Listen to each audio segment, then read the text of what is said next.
Chosen one, you did not find this message. This message found you. I want you to understand the weight of that sentence before we go any further. Not as something poetic, not as something to make you feel good, as a literal description of what has been happening in the unseen long before tonight, 4 times, across 4 different seasons of your life. The same essential truth was placed directly in front of you, 4 times, something in you, not weakness, not failure, but a version of you that was still being formed, pulled back before the message could fully land.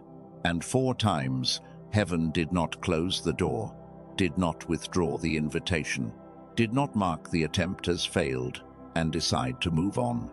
Heaven recalculated and waited and prepared you more completely in the waiting than you ever realized. Because here is what I believe with everything I am. This is not the 5th attempt at reaching you. This is the fulfillment of the first. Everything that happened between the first time and now, every season that felt like delay, every door that felt like it closed too soon, every loss that felt like it had no purpose, was God building the foundation while you were desperate for the walls. You are ready now, not because you finally did enough, because He never stopped forming you. He looked at tonight. He looked at who you have become in all that silence, in all that waiting, in everything those 4 seasons built in you. And He said something I need you to hear before anything else happens. He said, "Not this time. Not this time will you leave before it is finished." I want to ask you something, and I want you to sit with it honestly. Have you ever felt the weight of a moment? A deep and undeniable pull towards something? Something that felt significant in a way that was hard to explain, and then watched yourself slowly talk yourself out of it? Have you ever stood at the edge of a decision that felt important, that felt like it mattered in a way that went beyond the logical reasons you could articulate, and found yourself stepping back anyway? Have you ever moved away from something that was trying to reach you and known, somewhere underneath all the noise of daily life, that you had just let something go? That is not weakness, that is not failure, but it is a pattern. And I believe, with a seriousness I do not say lightly, that God has seen that pattern, and that He has been patient with it in a way that most of us were never taught to expect of the divine. There is a navigation system that operates in the spirit, and it does not work the way the maps on your phone work. When a device recalculates a route, it is responding to a wrong turn. When heaven recalculates, it is not responding to a mistake. It is responding to a season. It is responding to the particular condition of your soul at a particular moment and saying, the destination is still the same. The truth is still the same. The invitation has not changed, but this person is not yet ready to receive it at full depth. So, let me find a new approach. Let me prepare them more. Let me wait for the opening that matches who they are becoming.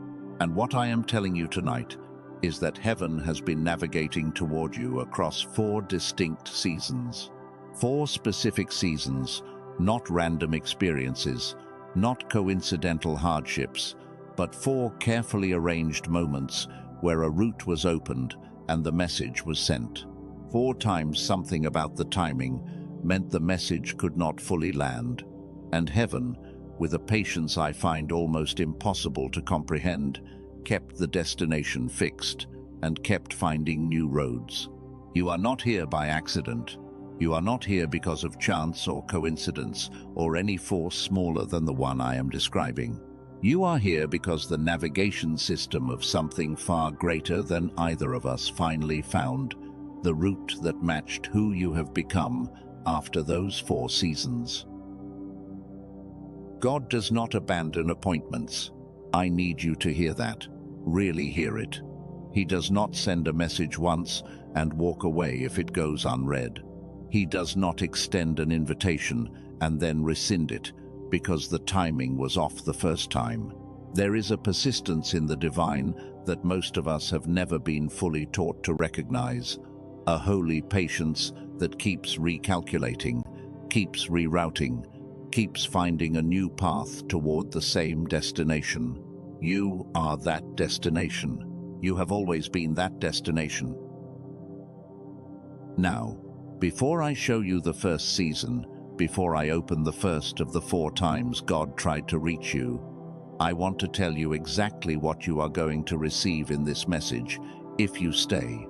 Not to create hype, not to make a promise I cannot keep, but because I believe that what stands between you and receiving what this message carries is the same thing that stood between you and receiving it the previous 4 times.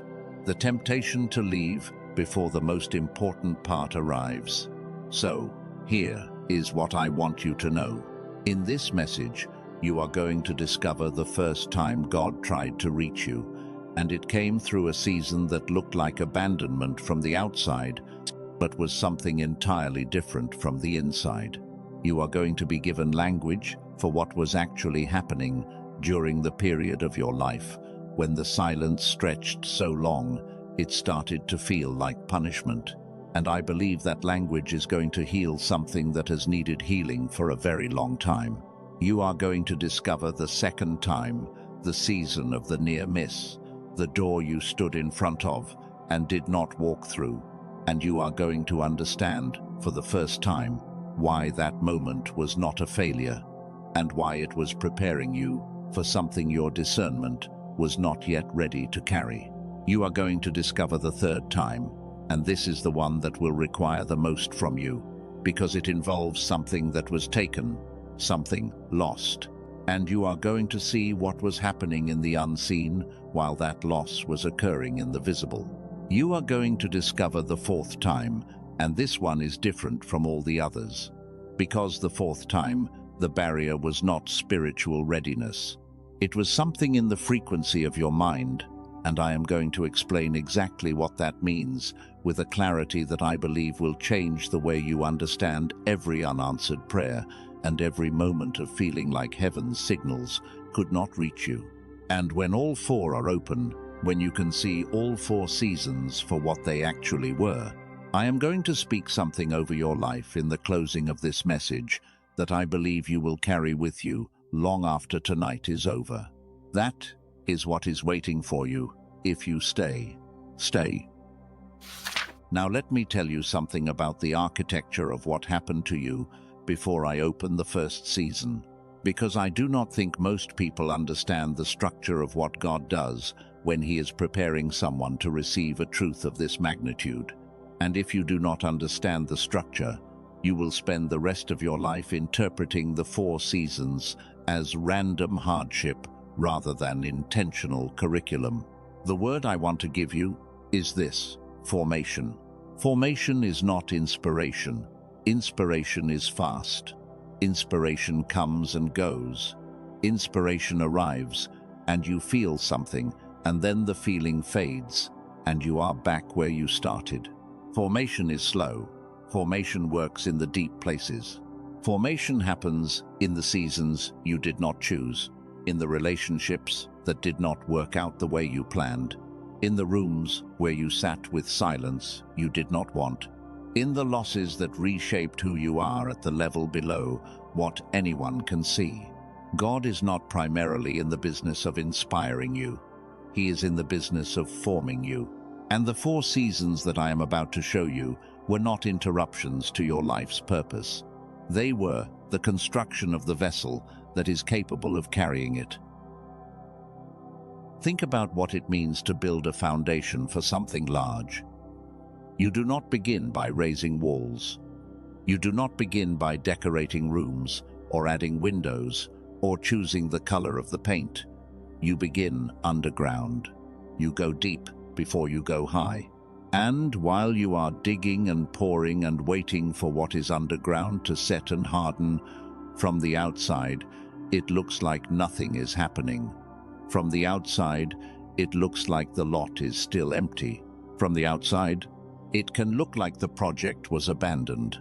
But underneath, everything necessary for what is coming is being built. That is what the 4 seasons were. Underground work. And tonight, the foundation is complete. Before I open the first season, I want to say one thing directly. You have been faithful in ways that no one has given you credit for. Not in the ways that make noise. Not in the ways that get seen or acknowledged or applauded. I am talking about the faithfulness that gets up and keeps going when there is no visible reason to keep going. The kind that still believes in the dark. The kind that waits without knowing exactly what it is waiting for. The kind that has carried something quiet and unresolved in your chest for years and has not put it down, and has not given up on the idea that it will eventually make sense. That kind of faithfulness does not go unnoticed in the spirit. That kind of faithfulness is precisely what Kairos is built on, and I will return to that word, Kairos, in depth later in this message, because I believe it will reframe everything you thought you knew about how time works in God's hands. So, if you have been wondering whether the waiting was worth anything, if you have been asking whether the silence meant anything, if you have been sitting with losses and wondering whether they added up to anything or simply subtracted from you without cause, I am telling you right now, before the first revelation even opens, that the answer is yes. The waiting was not wasted. The silence was not empty. The losses did not subtract from you. They were adding to you in dimensions you were not yet able to see. You are not the same person who first encountered this truth across those 4 seasons. And that difference is exactly the reason this is the 5th door and not the 5th attempt. What I mean by that is something very specific, and I want you to hold it carefully. The first time God tried to reach you, the destination was clear. The truth he was trying to deliver was complete. The invitation was whole. What was not yet complete was you, not because you were lacking, not because you were defective or spiritually immature or less than anyone else, but because you were in the middle of being formed. And a message of this depth cannot land fully in a person who has not yet developed the interior space to receive it. Think of a seed. When a seed is placed in the ground, we do not say the seed failed because it did not immediately become a tree. We say the conditions are being prepared. We say the process is underway. We understand that something is happening beneath the surface that has to happen before anything can rise above it. You were that seed across 4 seasons. And now, the rising is beginning. The first season prepared something specific in you. I will show you exactly what it prepared when we open it together. The second season prepared something different, something your discernment needed before it could be trusted with the door that is in front of you now. The third season cleared something, removed what could not come forward with you, made room for what was coming. The fourth season prepared the channel, identified what was blocking the signal, and began addressing it. And now, in this 5th moment, all 4 of those preparations are completed in you. You arrive at the same destination that was always waiting. But you arrive ready, in a way that was simply not possible before every one of those 4 seasons ran its course. This is not a second chance. This is the first arrival. Now, before we open the first season, I need something from you. And it is the simplest thing, but it matters more than it sounds. I need you to decide, right now, to stay for this entire message. Not because staying is comfortable, not because you have the time, but because the part of you that almost left before the message landed, all 4 times before this one, is still present. It is still watching for a reason to move on. It is still calculating whether this is worth the attention. It will always be calculating. I am asking you to quiet that calculation tonight. Not because you are weak for having it. Every person who has ever stood at the threshold of something significant has felt it. That pull toward the familiar, the comfortable, the already known. That voice that says you can come back to this later. There is no later that is more prepared than right now. You have been through 4 seasons for this. You are exactly ready for exactly this. So stay. I am asking you to stay. And if your spirit already knows that tonight is different, if something in you recognized this message before you even fully understood what it was about, do something simple right now. Type the words, "I am here," in the comments. Just 2 words, "I am here."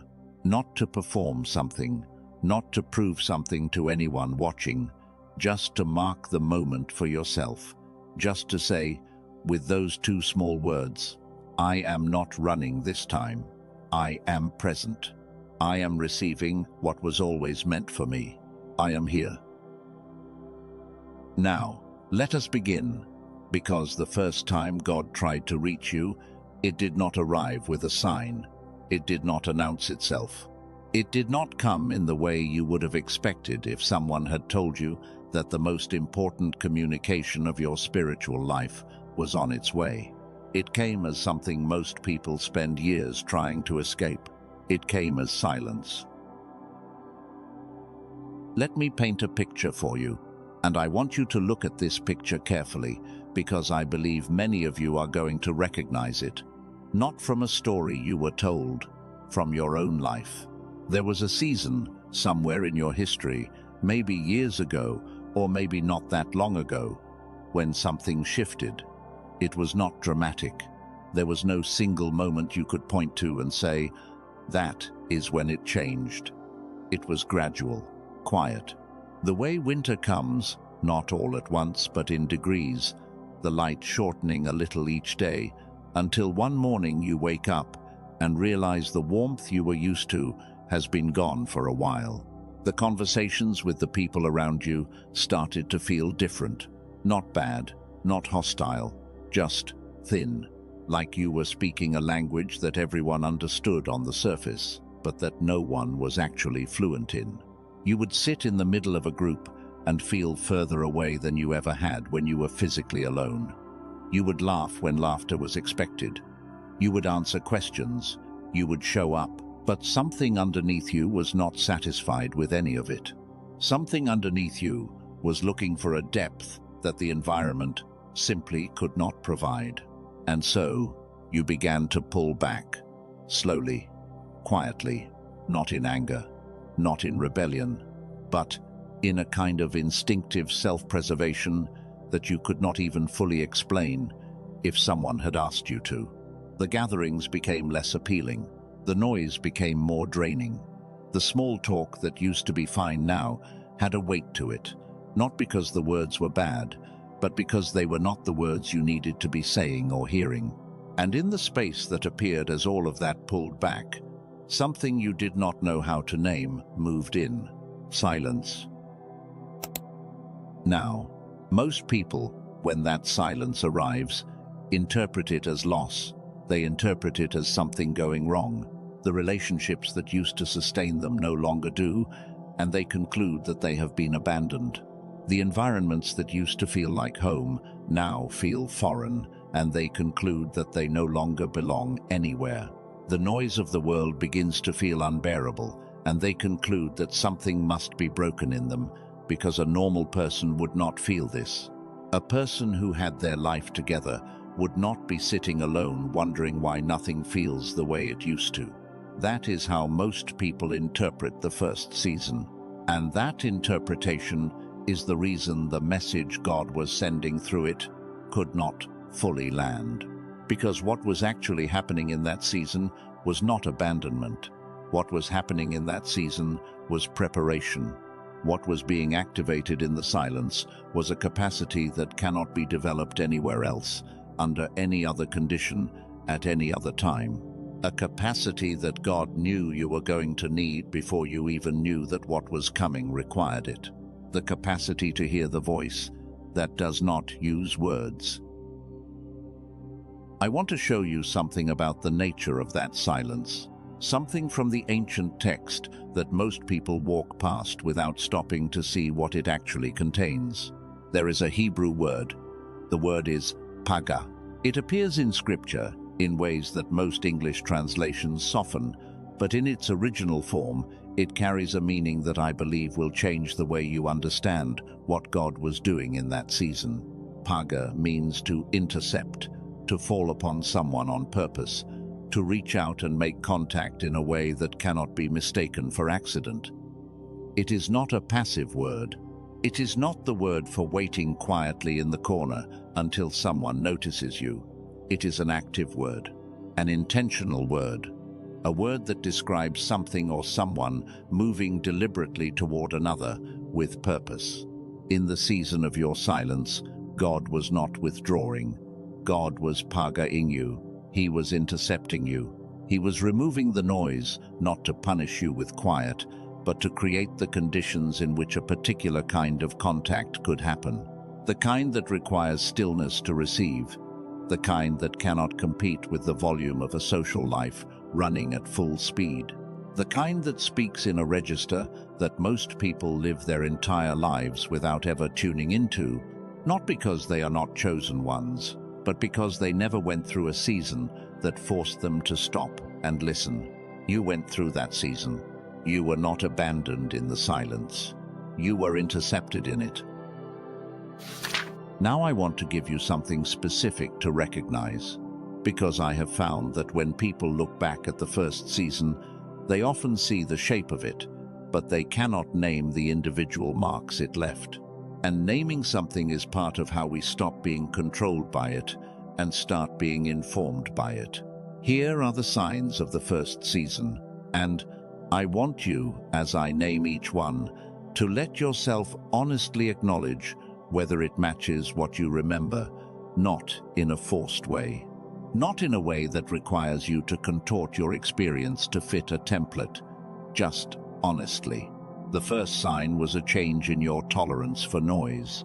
Not physical noise necessarily, though sometimes that too, but the noise of surface-level life, the busyness for its own sake, the conversations that moved quickly but did not go anywhere meaningful.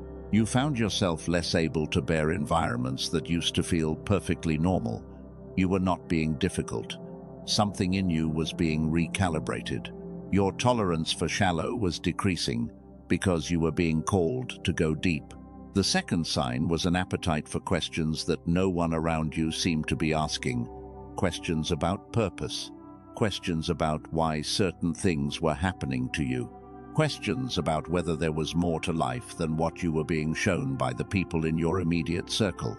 These questions were not a sign of instability. They were a sign of activation. When a person begins asking the questions that most people around them are not asking, it is often because that person has been assigned to carry an answer that the others will eventually need.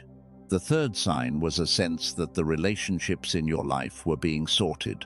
Not by you, not by them, by something beyond both of you. People began moving away from you without obvious conflict. Connections that had felt stable began to loosen, and what made it particularly disorienting was that you could not point to a specific cause. Nothing dramatic happened. The drift was quiet, and the quiet of it made it harder to grieve because you did not know what exactly you were grieving. The fourth sign was the arrival of a restlessness that felt spiritual in quality. Not anxiety, though sometimes it looked like anxiety. Not depression, though sometimes it looked like that too. But a deep, persistent awareness that something was in motion that you could not yet name. A sense that you were between two places, one you had left and one you had not yet arrived at, and the space between them was vast and largely without landmarks. The fifth sign was an unexpected intimacy with your own interior life. In the absence of the noise and the social performance and the constant stimulation, you began to hear yourself think in ways you never had before. You began to feel things more clearly, to sense things more deeply, things that did not have obvious sources, impressions, insights. A knowing that arrived without a logical explanation for how it got there. You probably did not know what to call it. You may have been slightly frightened by it, but you felt it. And the sixth sign, the one that I want to spend a moment on, was the beginning of a compassion that you had not possessed before. In the wilderness of your own isolation, in the long quiet of your own unanswered questions, you began to develop a sensitivity to the pain of others that could not have been built any other way. You began to feel what people carried beneath what they showed. You began to recognize, before it was said out loud, when someone was in pain. This was not a natural personality trait. It was forged in the fire of your own experience of feeling unseen. That compassion is not incidental. It is part of your assignment. If you have been quietly pressing like on what I am saying right now, gently press the like on this message, not for any other reason than this. Somewhere out there tonight, someone else is in the middle of that first season, and they have been interpreting it as abandonment. They have been concluding that God has forgotten them. And if this message reaches them, if it can tell them that what they are in is not abandonment, but interception, it could change the entire meaning of what they are walking through. Your like is not a number, it is a signal. Let it reach someone who needs to hear that silence does not mean forgotten. Now, Joseph, I want to take you into a story that you may know, but I want to take you into a part of it that rarely gets the attention it deserves, because the story of Joseph is almost always told from the peaks, the coat, the dreams, the palace, the reunion. Those are the parts that get preached and celebrated and remembered. But there is a section of Joseph's story that stretches in the middle, quiet and largely unremarked upon, that I believe is the most important part for anyone who is standing where you are standing tonight. Joseph was sold by his own brothers, people who shared his blood, people who had eaten at the same table and slept under the same sky, looked at him and decided that his absence would serve their purposes better than his presence. He did not go to a prestigious location. He went to a pit, and then to a foreign household, and then, when things seemed to begin improving, to a prison. Now here is what I want you to notice. Between the pit and the palace, there is not a chapter in the text that describes Joseph's spiritual mountaintop experiences. There is not a record of him receiving daily visions of encouragement or constant confirmation that everything was going to work out. What there is, repeated in almost every section of Joseph's wilderness years, is a small, quiet phrase, "But God was with him." That phrase is not exciting. It does not sound like a breakthrough. It does not sound like activation. It does not sound like anything you would put on a motivational poster or turn into a song. But I want to tell you that it is the most important phrase in the entire account. Because here is what it means. It means that during all the years that looked like abandonment, during the period when nothing about Joseph's external circumstances suggested that the dreams he had dreamed were going to come to pass, during the silence and the confinement and the delay, the presence of God had not moved. The intention of God had not shifted. The assignment over Joseph's life had not been revoked. God was not absent in the wilderness. God was active in it, working at a level that Joseph could not see, forming in Joseph something that the palace would require, a character that could not have been built in the comfort of his father's house, a depth of compassion and wisdom and resilience that only the combination of betrayal and waiting and darkness could produce. Joseph could not have become the Joseph who walked out of prison and stood before Pharaoh without every single year of the pit. And I want to ask you something about your own wilderness, the one you spent time in during the first season, the isolation that felt like nothing was happening. What was being built in you during that time that you have not yet been able to name? I will tell you 3 things that the first season is designed to build. Not always, not in every case, the same way. But in the life of a chosen one moving toward a particular kind of assignment, these 3 things are consistently what the silence is building. The first thing is the capacity to hear without words. Most people are only able to receive communication that arrives in clear, articulate, logical form. They need the plan spelled out. They need the instruction given in sequence. They need the confirmation stated explicitly before they trust it. The chosen one, who is being prepared for a larger assignment, cannot operate exclusively in that register. The assignment will require hearing things that cannot yet be articulated, sensing things that cannot yet be confirmed, moving on knowing without being able to prove it. The silence of the first season is the practice ground for that capacity. The second thing is the ability to remain in uncertainty without being destroyed by it. Most people cannot hold an open question. The discomfort of not knowing is so great that they will close the question prematurely, accepting a smaller answer just to escape the discomfort of the larger question remaining open. But the assignment of a chosen one will require the ability to hold enormous uncertainty for extended periods without collapsing into it. The first season, long and quiet and full of unanswered questions, is where that endurance is built. The third thing is a rootedness that cannot be sourced in external validation. Most people, without knowing it, are holding themselves together with the mirror of other people's eyes. They feel okay because someone reflected back to them that they were okay. They feel purposeful because someone confirmed their purpose. When that mirror goes away, as it did in the first season, they discover how much they were depending on it. And this discovery, though painful, is essential, because what is coming for you cannot be held in place by external validation. It will have to be held in place by something internal, by a knowing that is yours and is not subject to whether anyone else confirms it on any given day. The first season took away the external mirrors, so that you would be forced to develop the internal one. I want to say something else about the first season before I seal this revelation and move to the second. Some of you spent years in that first season wondering if you had done something wrong, wondering if you were being punished, wondering why the spiritual life that everyone around you seemed to speak about with ease felt so inaccessible to you, so hidden, so difficult to locate.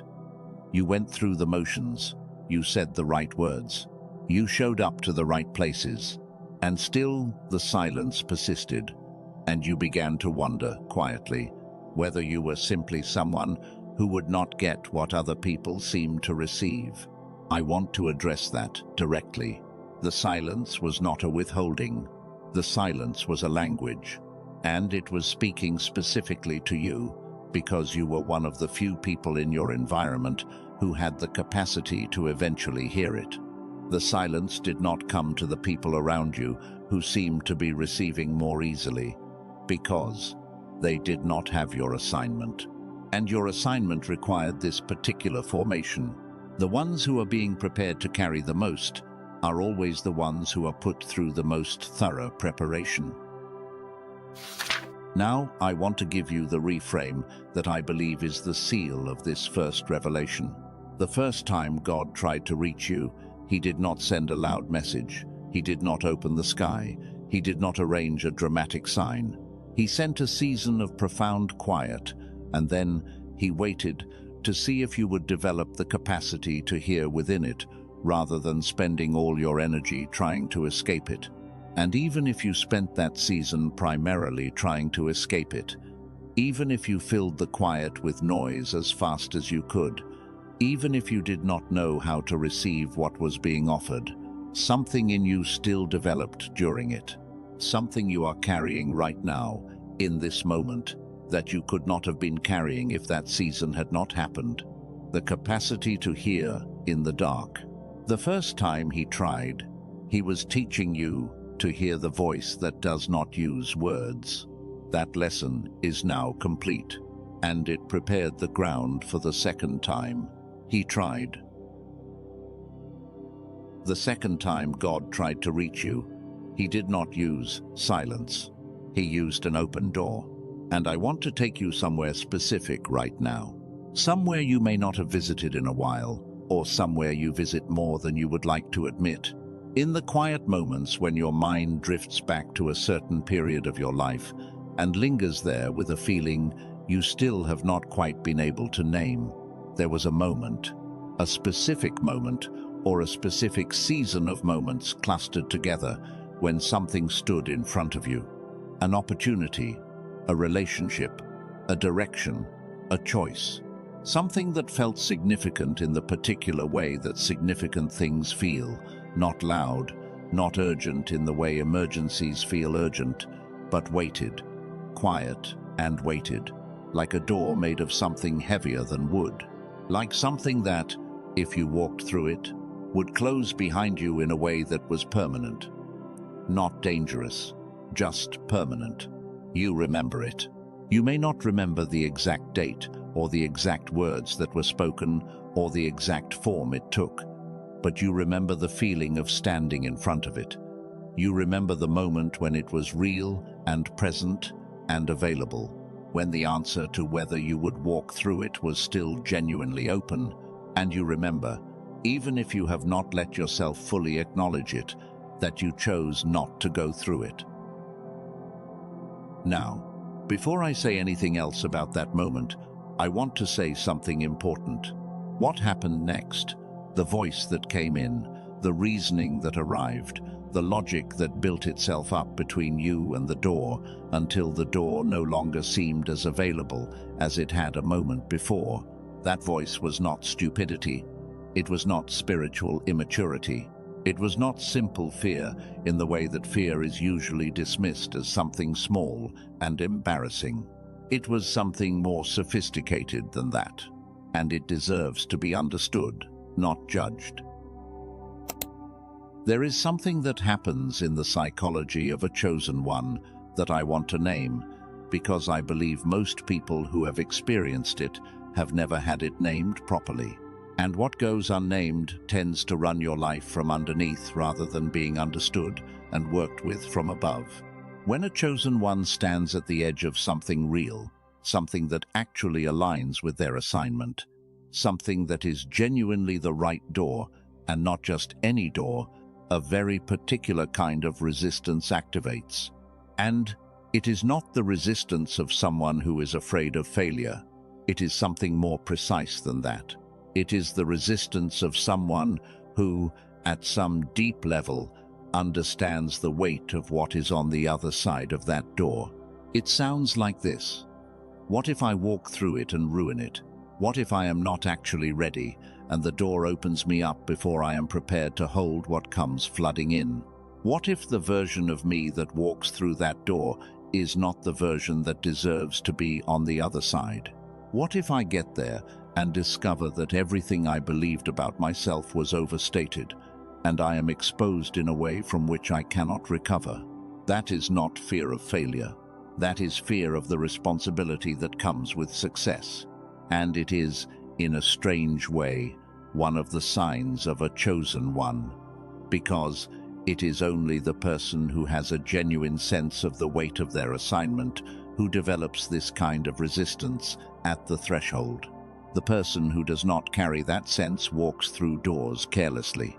The person who does carry it, who understands intuitively that their choices ripple out in ways that affect more than just themselves, that person hesitates. And the hesitation, which looks from the outside like missed opportunity, is actually evidence of internal wisdom. The problem is not the wisdom. The problem is that the wisdom was premature. Not wrong, premature. It arrived before the capacity to hold what was on the other side of the door had been fully developed. And so the wisdom, instead of guiding you through the door at the right pace, guided you away from it entirely. And God watched, and he did not close the door in anger. He recalculated. He said, "Not yet. They are not yet ready to hold what is on the other side. Let me prepare them more." There is another voice that operates alongside this one, and I want to name it too, because I think they often work together in the moments of near miss. The voice that says, "This is not quite right." This is the voice that arrives and begins itemizing what is slightly off about the opportunity.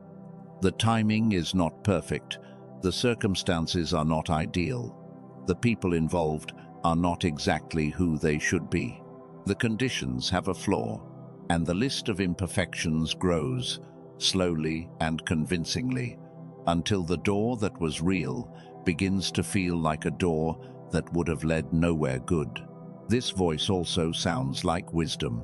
It sounds like discernment, and sometimes it is. Sometimes the itemization of flaws is legitimate, and the pulling back is the right move. But in the case of the second season, the case of the near miss that I am describing, the voice was not discernment. It was a defense mechanism that was trying to protect you from the vulnerability of walking through something real and being seen on the other side. Choosing imperfect conditions as the reason not to move is almost always a sign that the real reason is the fear of arrival, not the flaw in the conditions. Because conditions are always imperfect. There has never been a chosen one who walked through the right door under perfect conditions. Not one. Now I want to give you something practical, because I believe that one of the reasons the second season repeated for many of you, one of the reasons the door appeared and then passed more than once, is that there was no framework for distinguishing between the voice of genuine discernment, saying wait, and the voice of fear, disguised as discernment, saying run. I want to give you that framework now. I am going to call it the resonance check, and it is something you can apply not just to the second season as you look back on it, but to every significant decision that stands in front of you going forward. The resonance check operates in 3 movements. The first movement is this. Notice where in your body the resistance is located, not physically, mentally. When you think about stepping toward this door, does the resistance feel like it is coming from a place of depth and steadiness, a grounded kind of knowing that this is genuinely not aligned? Or does it feel like it is coming from a place of constriction, a tightening, a shrinking, a pulling back that has the quality of protection rather than the quality of wisdom?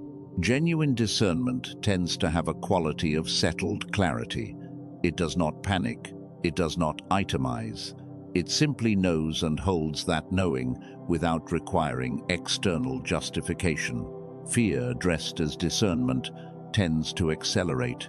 It gathers evidence. It builds a case. It becomes more articulate the more you push back on it, because it is working to convince you rather than simply informing you.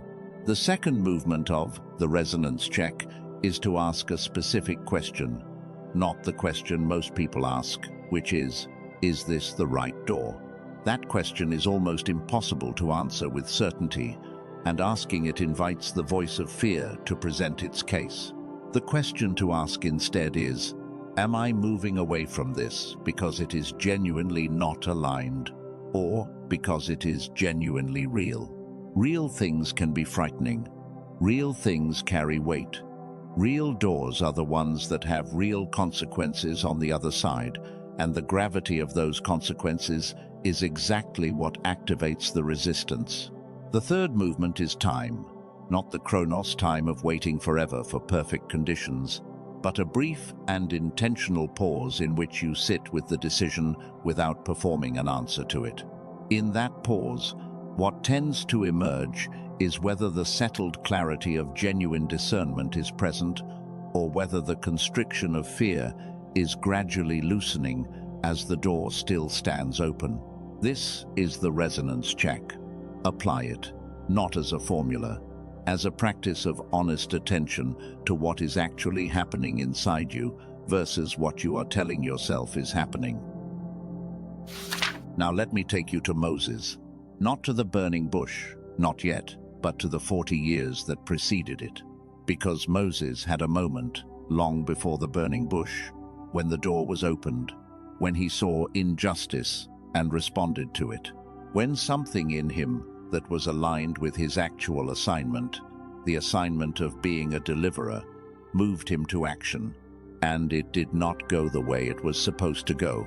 Not because what he did was entirely wrong, but because the method was not the method, and the timing was not the timing, and the formation was not yet complete. And so he fled, and he went into the wilderness, and he spent 40 years as a shepherd in the desert, as far removed from the halls of power as it was possible to be. 40 years is not a short time. If Moses was measuring that period in Chronos, he was watching time run out. He was watching the people he had been intended to help still living in bondage. He was watching the door he had once reached for close and stay closed. But then, one day he was tending his flock, in the middle of an ordinary day, in the middle of an ordinary task, in a place that was far from anywhere anyone would expect a divine encounter to occur. Something unusual appeared. A bush that was burning but was not consumed. And here is the detail I want you to notice. The detail that I think changes everything. Moses turned aside to see. He could have kept walking. He could have noted the strange sight and continued with his task. The text does not say, "The bush called out to him" before he turned. The bush was there. The phenomenon was occurring. And Moses made a choice, in the middle of his ordinary day, to stop the forward motion of his routine and turn his attention toward what was unusual. The turning aside was the decision that unlocked the encounter. And I believe, with everything I understand about how God operates, that the turning aside was the result of 40 years of wilderness formation. Because a younger Moses, a Moses who had not yet been taken through the long quiet of the desert, a Moses who was still operating with the urgency and impatience of someone who had not yet learned to wait, that Moses may well have walked past the bush, not because he would not have noticed it, but because his pace would have been too fast to stop for it. The wilderness slowed him down enough to turn aside. Your first season, the season of isolation and silence that we opened in the previous revelation, slowed you down enough to begin hearing in a new register. Your second season, the season of the near miss, was teaching you something equally important. It was teaching your eyes to recognize the door, because Moses recognized the bush not in spite of his 40 years of waiting. He recognized it because of them. Now, I want to reframe the near miss directly, because I know that for some of you, the door you remember carries a particular weight of regret, not grief, exactly, though sometimes grief, but something closer to the question of what would have happened, what your life would look like if you had taken that step, what you might be holding right now if you had not talked yourself back from the threshold. I want to address that question with honesty. The door you did not walk through was not the door. Not because it was wrong, not because it was a trap, not because God was keeping you from it for punitive reasons, but because the door that is now in front of you, the fifth door, the one you are approaching tonight, is a door that you could not have been ready to walk through before every single one of those 4 seasons ran its full course. The near miss was not a loss. It was a preparation of your discernment. Specifically, it was teaching you the difference between a door that looks real and a door that is real. It was teaching you the difference between moving because the timing feels urgent and moving because something deeper than urgency is calling you.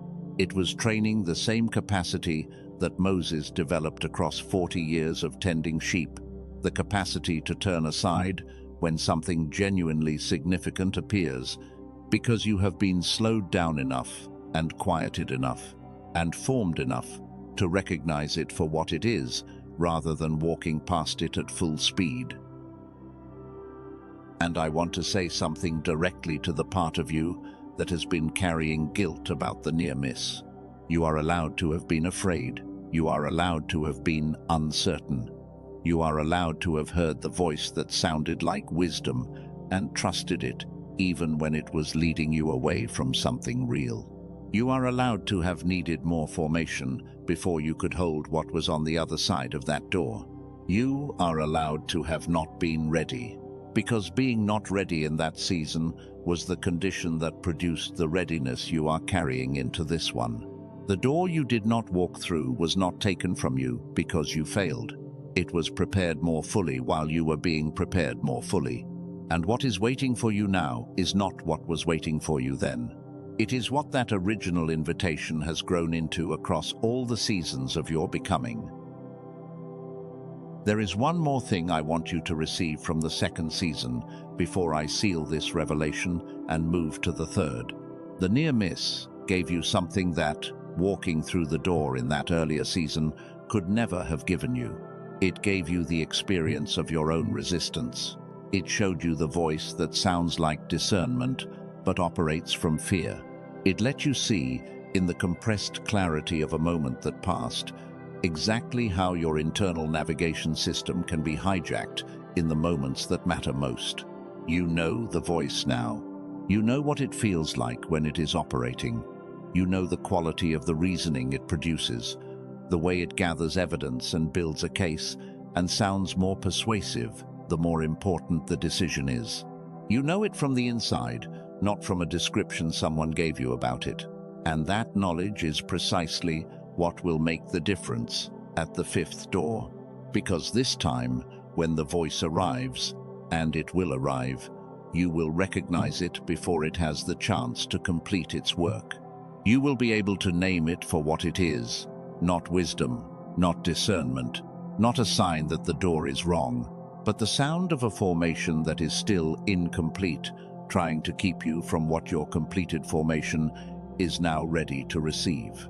The second time God tried to reach you, He was teaching you to recognize the right door. That lesson is now in your possession, and it prepared the ground for the third time He tried. Which is the one that will take the most from you to receive? The third time God tried to reach you, He did not use silence. He did not use a door.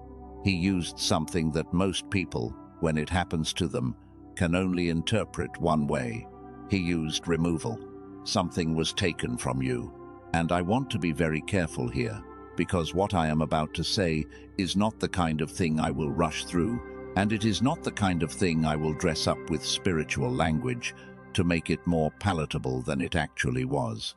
What happened in that third season was painful. It was confusing. It may have been one of the hardest things you have ever walked through. And before I say anything else about it, I want to say this. The loss was real. I am not going to skip past it. I am not going to tell you that it was not as bad as it felt, or that you were overreacting, or that you should have been able to see the purpose in it while you were standing in the middle of it. None of that is true, and none of that is what healing sounds like. Healing sounds like someone sitting down next to you in the wreckage and saying, I see this. I see what it cost. I see how real it was. So, before anything else, the loss was real. The confusion was legitimate. The grief was valid. The unanswered questions that came with it, the ones that showed up in the dark hours when there was nothing left to distract you from them, those questions were not weakness. They were the completely natural response of a person who was watching something they had built, or something they had loved, or something they had believed was going to be permanent, come apart in ways they had no framework for. I want to ask you to go back there for just a moment. Not to reopen the wound, not to revisit the pain for its own sake, but because I believe that what you could not see from inside that season is something you are now ready to see. And seeing it from this side will not undo the loss, but it will change what the loss means. And when the meaning of a thing changes, the weight of carrying it changes too. So, just for a moment, let yourself go back. What was taken? For some of you, what was taken was a relationship, a person who was so woven into the fabric of your daily life that when they were gone, the shape of every ordinary day was altered. You woke up, and their absence was the first thing you encountered. You made decisions and found yourself automatically calculating how they would respond, only to remember, again, that there was no longer a response to wait for. You had built something with this person, or you had built yourself around this person in ways you did not fully realize until the building was no longer there, and you discovered what had been standing in its place. For some of you, what was taken was an opportunity, a version of the future you had been working toward, planning around, allowing yourself to believe in. And then something shifted, outside of your control or partly within it, and the future that had been assembling itself in your mind's eye came apart, and you were left standing in the place where it had been, holding the pieces of a plan that no longer had a shape to return to. For some of you, what was taken was a version of yourself, not a relationship, not a career or an opportunity, but a way of understanding who you were, an identity you had been carrying, built carefully over years, that the events of that season stripped away so thoroughly that when you looked in the mirror, you found someone you did not fully recognize. And that kind of loss is the hardest to explain to other people, because there is no single event to point to, no obvious moment of rupture, just the gradual and devastating process of becoming someone you had not planned to become, and grieving someone you had not planned to lose. Whatever was taken from you in that third season, it left a mark. And that mark has probably shaped more of your daily experience since then than you have fully accounted for. But here is what I want to tell you about what was actually happening while the taking was occurring. God was not absent in that season, not in the way the silence of the first season might suggest absence, not in the way the closed door of the second season might suggest abandonment. In the third season, God was not watching from a distance. He was the one doing the removing. And I know that is a hard sentence to receive. I know that for some people, it is an unacceptable sentence, because the idea of a loving God deliberately taking something raises questions about the nature of love itself. So, I want to address it carefully, and I want to give it a frame that I believe will make it receivable without making it smaller than it is. There is a pattern in the ancient wisdom that appears consistently across every tradition that has lasted long enough to accumulate depth. It is this: the things that are removed from a person's life by divine intention are never removed as punishment. They are removed as preparation. They are removed because something in the configuration of what the person was carrying was incompatible with where they were going. Not wrong, necessarily. Not sinful. Not unworthy of love.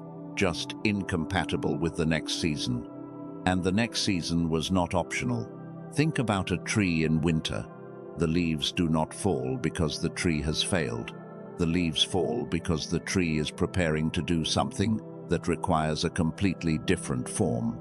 The energy that was going into maintaining the leaves needs to be redirected.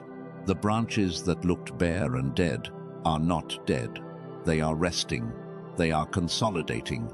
They are redirecting resources toward the growth that spring will require. What was taken from you in the third season was not taken because it was worthless.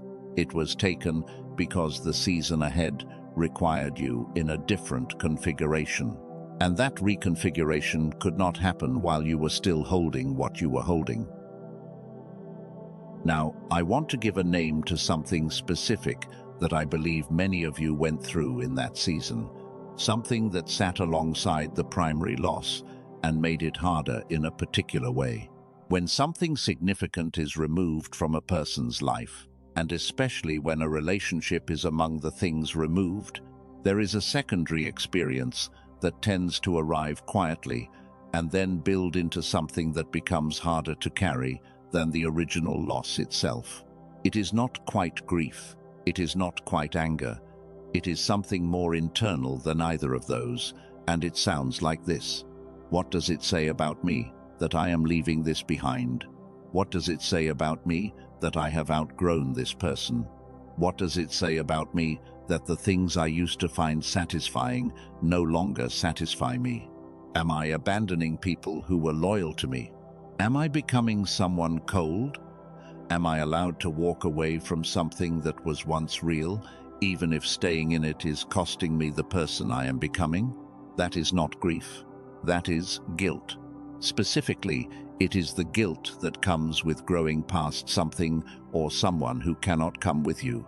And it is one of the most common and most unaddressed experiences in the life of a chosen one who is in the process of real formation.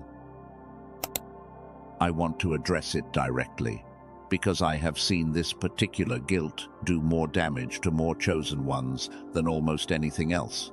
It is quiet. It sounds like conscience. It sounds like loyalty. And because it sounds like those things, it is very easy to give it authority it does not deserve. Here is what I want you to receive, and I want you to receive it slowly, because it will move against something that has been running in you, possibly for years, and it will take a moment to land. You are allowed to outgrow people. You are allowed to outgrow places that no longer match the frequency of who you are becoming. You are allowed to outgrow conversations that once fed you and now leave you empty. You are allowed to outgrow a version of yourself that was real and that served its purpose, and that is no longer the truest version of who you are. You are allowed to protect what God is building in you, even when protecting it means becoming unavailable to people who expected a different level of access. You are allowed to grow in directions that the people who love you cannot follow, and to love them anyway from a new distance without requiring yourself to stop growing in order to keep the distance manageable. You are allowed to grieve what was real while still walking forward into what is next. And you are allowed to know, in the part of you that is connected to something larger than the calculations of guilt, that walking forward is not betrayal. You do not owe anyone an apology for becoming who you were always intended to be. That guilt was not a sign of your wrongdoing. That guilt was a sign of how deeply you love, and how deeply you love is part of your assignment. But love does not require self-cancellation. It does not require you to remain small so that others can remain comfortable. The truest love you can offer to anyone, whether they are in your life or on the edges of it or entirely gone from it, is to become fully who you were made to be. Because a chosen one who has arrived at their full formation carries something that other people need, and staying behind to keep relationships comfortable would mean withholding that from everyone who is waiting for it on the other side of your arrival. Now, I want to say something about what the third season was actually breaking in you, not what it was taking away, what it was breaking. There is a pattern that runs through families, through generations, a way of responding to pain, a way of handling loss. A set of coping strategies and relational habits and beliefs about what is possible that gets handed down, not in explicit teaching, but in the texture of daily life, in the way conflict is handled, in the way love is expressed, in the way failure is interpreted, in the way hope is permitted or denied. Most people carry these patterns without ever naming them. They live inside them the way fish live inside water, without awareness that there is a different medium possible. The chosen one is often the one in a family or a community who is being asked by something larger than circumstance to be the one who identifies the pattern, who names it, who decides that it ends here. Not because the people who passed it on were bad people. They were not bad people. They were people who were doing what they knew, carrying what they had been given, operating within the framework that was available to them. But the framework itself was limiting, and the limiting had consequences. And someone had to be the one to step outside the framework and say, this does not have to continue. In the third season, what was being broken was not just what was taken. What was being broken was the version of the pattern that had attached itself to what was taken. The relationship that ended was carrying, in its structure, a pattern that you would have continued to repeat if the relationship had continued. The opportunity that closed was shaped around a set of beliefs about what you were capable of that needed to be dismantled before a larger opportunity could arrive. The version of yourself that the third season stripped away was built on a foundation of other people's expectations, and those expectations, however well-intentioned, were not adequate to hold what you are being called to carry. The third season broke a cycle, not the cycle you would have chosen to break, not in the way you would have chosen to break it, but it was broken, and you are the reason it will not be passed forward.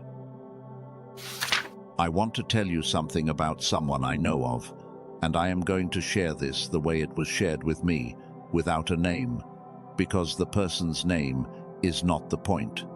What happened to them is. 9 months before a significant shift in their life, this person lost the central thing they had been building for almost 5 years. Not slowly, not gradually.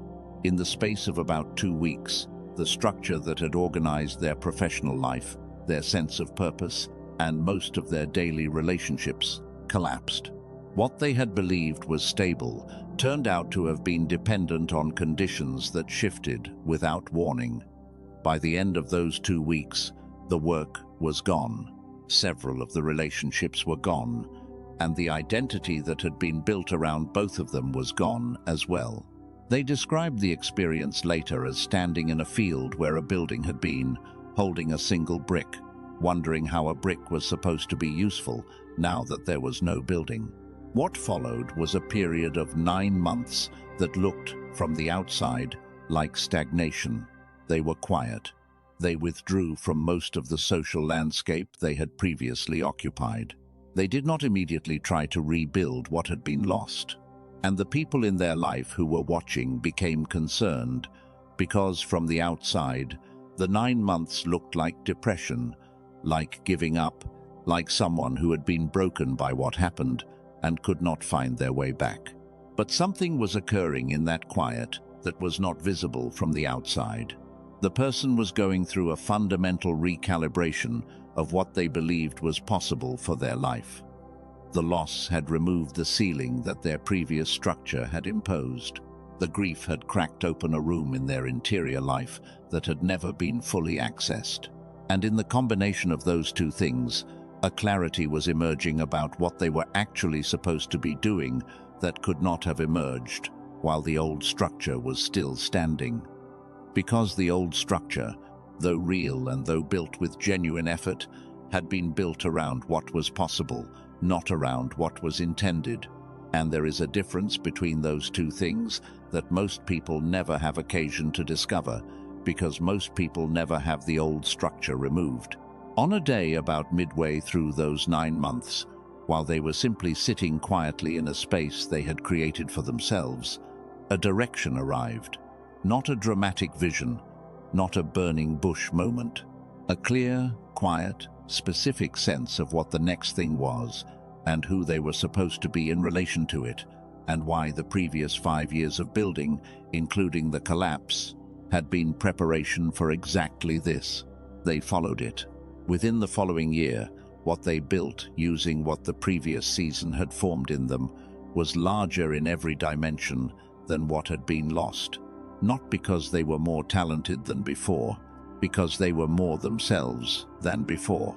The loss had removed everything that was someone else's version of who they should be, and what they built on the other side was built entirely from their own foundation. The third season was not the end of their story.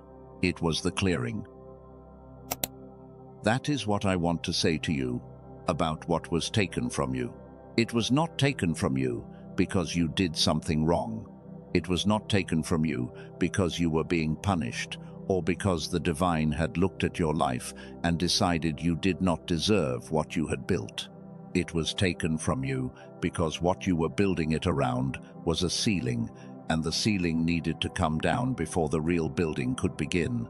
The third time God tried to reach you, He did not send a message. He cleared the space where the message needed to land. And what I need you to hear, what I need to settle into you before I take you to the fourth season, is that the clearing is now complete. The space is ready. And what is going to land in it tonight is what was always intended to land in it since long before the third season began. But before I open the fourth time, before I show you the season that is the most different from all the others, there is something I have not told you yet. Something about why the fourth time is completely different from everything that came before it. And it has to do with your mind, not your beliefs, not your will, your mind. In a very specific and scientific way that I am going to explain to you, and when I do, you are going to understand something about the last season of near-miss and unanswered signals that nothing else has ever fully explained. Stay with me. The fourth time was the closest. I want you to understand what I mean by that before I explain what was happening in it, because the closeness of it is part of what makes the fourth season the hardest one to make sense of. In the first season, the message could not land because the environment was too loud and the interior space had not yet been developed to receive it. In the second season, the message could not land because the discernment to recognize the right door was still being formed. In the third season, the message could not land because the space where it needed to go was still occupied by things that had to be cleared first. But in the fourth season, all of that had changed. The interior space had been developed, the discernment had been sharpened, the clearing had happened, and you were standing in front of the right message, or the right relationship, or the right direction, with more readiness than you had ever possessed before. And still, something stopped it. Not from the outside, not a circumstance that intervened, not a closed door, not a wrong voice that sounded like wisdom. Something that stopped it from the inside. A kind of fog that had settled over your ability to receive clearly. A weight that made the signal, though it was reaching you, impossible to process with the full depth that it deserved. And the most confusing part of the fourth season is that you could feel the signal. You knew something was there. You knew something important was being offered. But there was a gap between knowing it was there and being able to receive it completely, and that gap felt like a wall you could not locate and therefore could not move. I want to show you what that wall was made of, and to do that, I need to take you somewhere that you might not expect me to take you in the middle of a message about the divine. I need to take you into the science of your own mind. Not because science and spirit are separate, not because what I am about to tell you is less spiritual than what came before it, but because I believe that one of the ways God works in this particular era is through the discoveries that science has made about the instrument He created, and the instrument I am talking about is your brain. Specifically, the way your brain processes the world when it has been under sustained pressure for a long time. There is a type of brain activity that researchers have been studying for decades, visible on equipment that measures electrical signals in the brain, and it is associated consistently with a very specific set of human experiences: heightened intuition, accelerated learning, the flow state, the experience of being so aligned with what you are doing that time disappears and the work seems to happen through you rather than by you.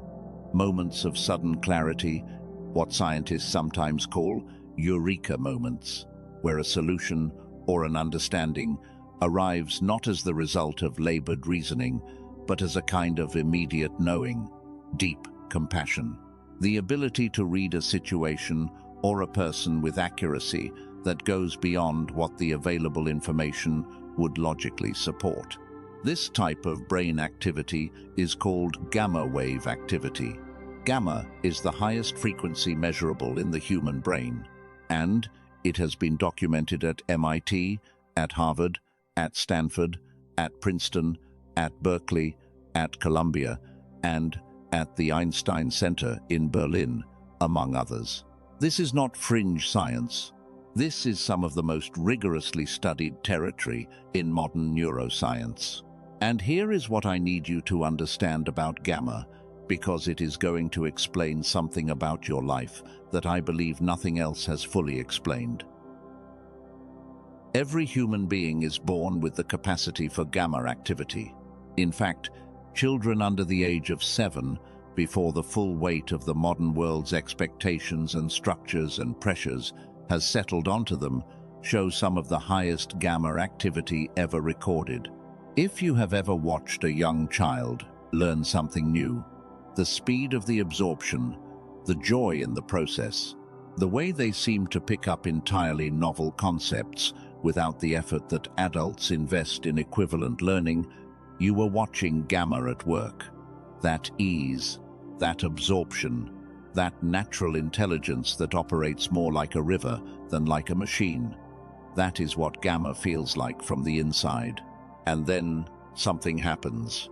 Researchers call it the decline effect, and what it describes is a gradual suppression of gamma activity that begins in most people around the age of 7 and continues through adulthood. It is not a disease. It is not a defect. It is the predictable result of an environment that has been optimized for compliance, for standardization, for the management of large numbers of people according to consistent rules, rather than for the cultivation of individual genius. The modern educational system, the modern workplace, the modern daily rhythm of constant low-grade stress and overstimulation and fragmented attention, all of it operates in a register that suppresses gamma and keeps the brain locked in lower-frequency survival states. In a survival state, the brain is doing its job. It is keeping you safe. It is managing threat. It is conserving resources. But it is not doing the other thing. It is not operating in the register where intuition fires clearly, where divine signals can be received at full depth, where the gap between the signal and the reception is narrow enough for genuine communication to occur. Now, I want to tell you something specifically about chosen ones and gamma, because this is where I believe the 4th season makes the most sense. The people who are being described throughout this message, the ones who were born with a particular sensitivity, with an awareness that exceeded what the people around them seemed to operate with an early intelligence that showed up in childhood as rapid learning and deep feeling, and a kind of knowing that other people found unusual. Those people were born with a stronger gamma baseline than average. That is not spiritual language. That is what the data shows. The sensitivity, the depth, the early gifts that made you feel different from other people growing up, those experiences have a neurological substrate. They were the expression of a brain that was operating with unusual gamma capacity. And that is why the decline effect hit you harder than it hit most people. Because the gap between who you were at full gamma and who you became as the suppression accumulated across years of an environment not designed for minds like yours, that gap is larger for you than it is for someone who started with a more average baseline. The distance between the person you felt yourself to be in childhood, the one who learned fast and felt deeply and seemed to access understanding in ways that other people worked much harder for, and the person you find yourself being on the average day now, that distance is not imaginary. That distance is the measurement of how much gamma has been suppressed, and that suppression is precisely what created the wall in the 4th season. The signal was real. The divine communication was complete, but the receiver was operating in a frequency of survival rather than a frequency of reception. And in that condition, even the most genuine signal cannot be fully absorbed. I want to pause here for a moment, because I think some of you just felt something shift as I was describing this. Something that felt like, so it was not that I was spiritually failing. It was not that I was not faithful enough, or not devoted enough, or not doing enough of the right things. The barrier was not a character flaw, it was a frequency condition. That is correct. The fourth season was not a judgment on your devotion. It was a diagnosis of what the years of living under sustained pressure had done to the instrument that is designed to receive divine communication. And the reason I am telling you this, the reason God allowed this particular revelation to reach you at this particular moment in the message, is that there is a solution. A neuroscientist named Dr. Robert Lake spent 34 years studying the relationship between gamma wave activity and what he described as the full expression of human potential. He was not a religious man in the traditional sense, but the more deeply he investigated gamma, the more he became convinced that what he was measuring was something that most religious traditions had been pointing toward for centuries in their own language. The state of heightened intuition, deep compassion, accelerated wisdom, natural flow, that most traditions describe as divine connection, gamma activity, is what that looks like on a brain scan. Dr. Lake's question, after 34 years of study, was not whether gamma mattered. The evidence for that was overwhelming. His question was whether it could be restored, whether someone who had spent decades under the suppressing conditions of modern life could have their gamma activity brought back to something approaching what it was before the decline effect took hold. And what he discovered is that the answer is yes. It is possible to use sound, specifically designed audio frequencies, to lead the brain back into gamma through a process called brain entrainment. The brain has a natural tendency to synchronize its own electrical activity with rhythmic stimuli it is exposed to. When the audio is carefully engineered to contain the right frequency relationships, the brain follows, not passively, not as a trick, as a natural response to being given the conditions it was designed to operate in. Dr. Lake compressed everything he had learned across 3 decades into an audio track of 7 minutes. You listen with headphones on. You sit still. You do not need to meditate. You do not need a mantra. You do not need to wake up at 4 in the morning or install an expensive piece of equipment or invest years of practice into something that might work. Eventually, you need 7 minutes and a pair of headphones. He called it the genius song. Now I want to say something about why I am telling you this here, in this message, at this particular moment, rather than at any other point. Because the 4th season was specifically about the frequency barrier, about the condition that prevented the signal from landing even when you were standing directly in front of it. And what the genius song does is address that barrier at the level where it actually exists, not at the level of motivation, not at the level of intention, at the level of the instrument. The brain that is operating in survival frequency cannot receive at full depth, no matter how sincere the intention. The brain that has been returned to gamma can receive in a way that feels, to the person experiencing it, like a door opening.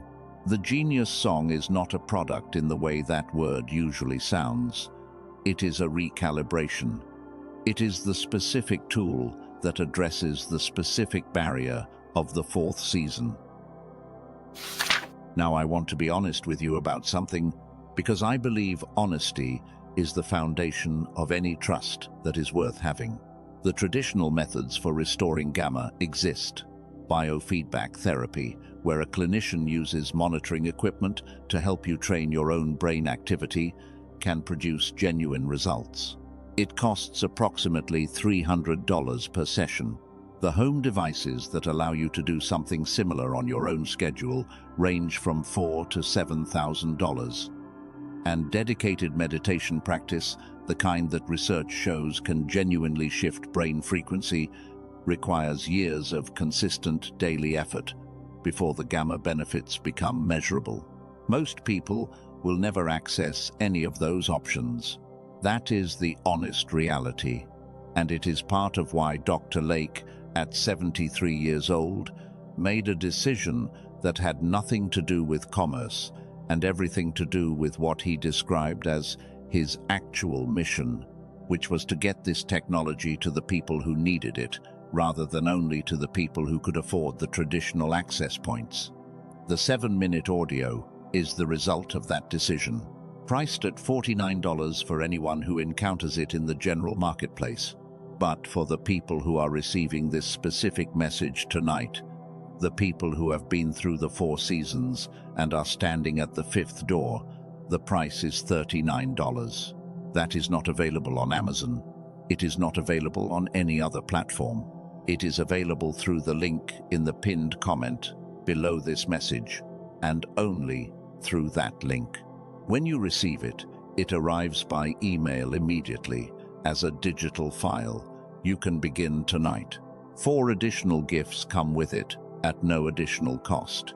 A second audio track designed specifically to support children for the chosen one who has someone young in their life that they want to give the same advantage to.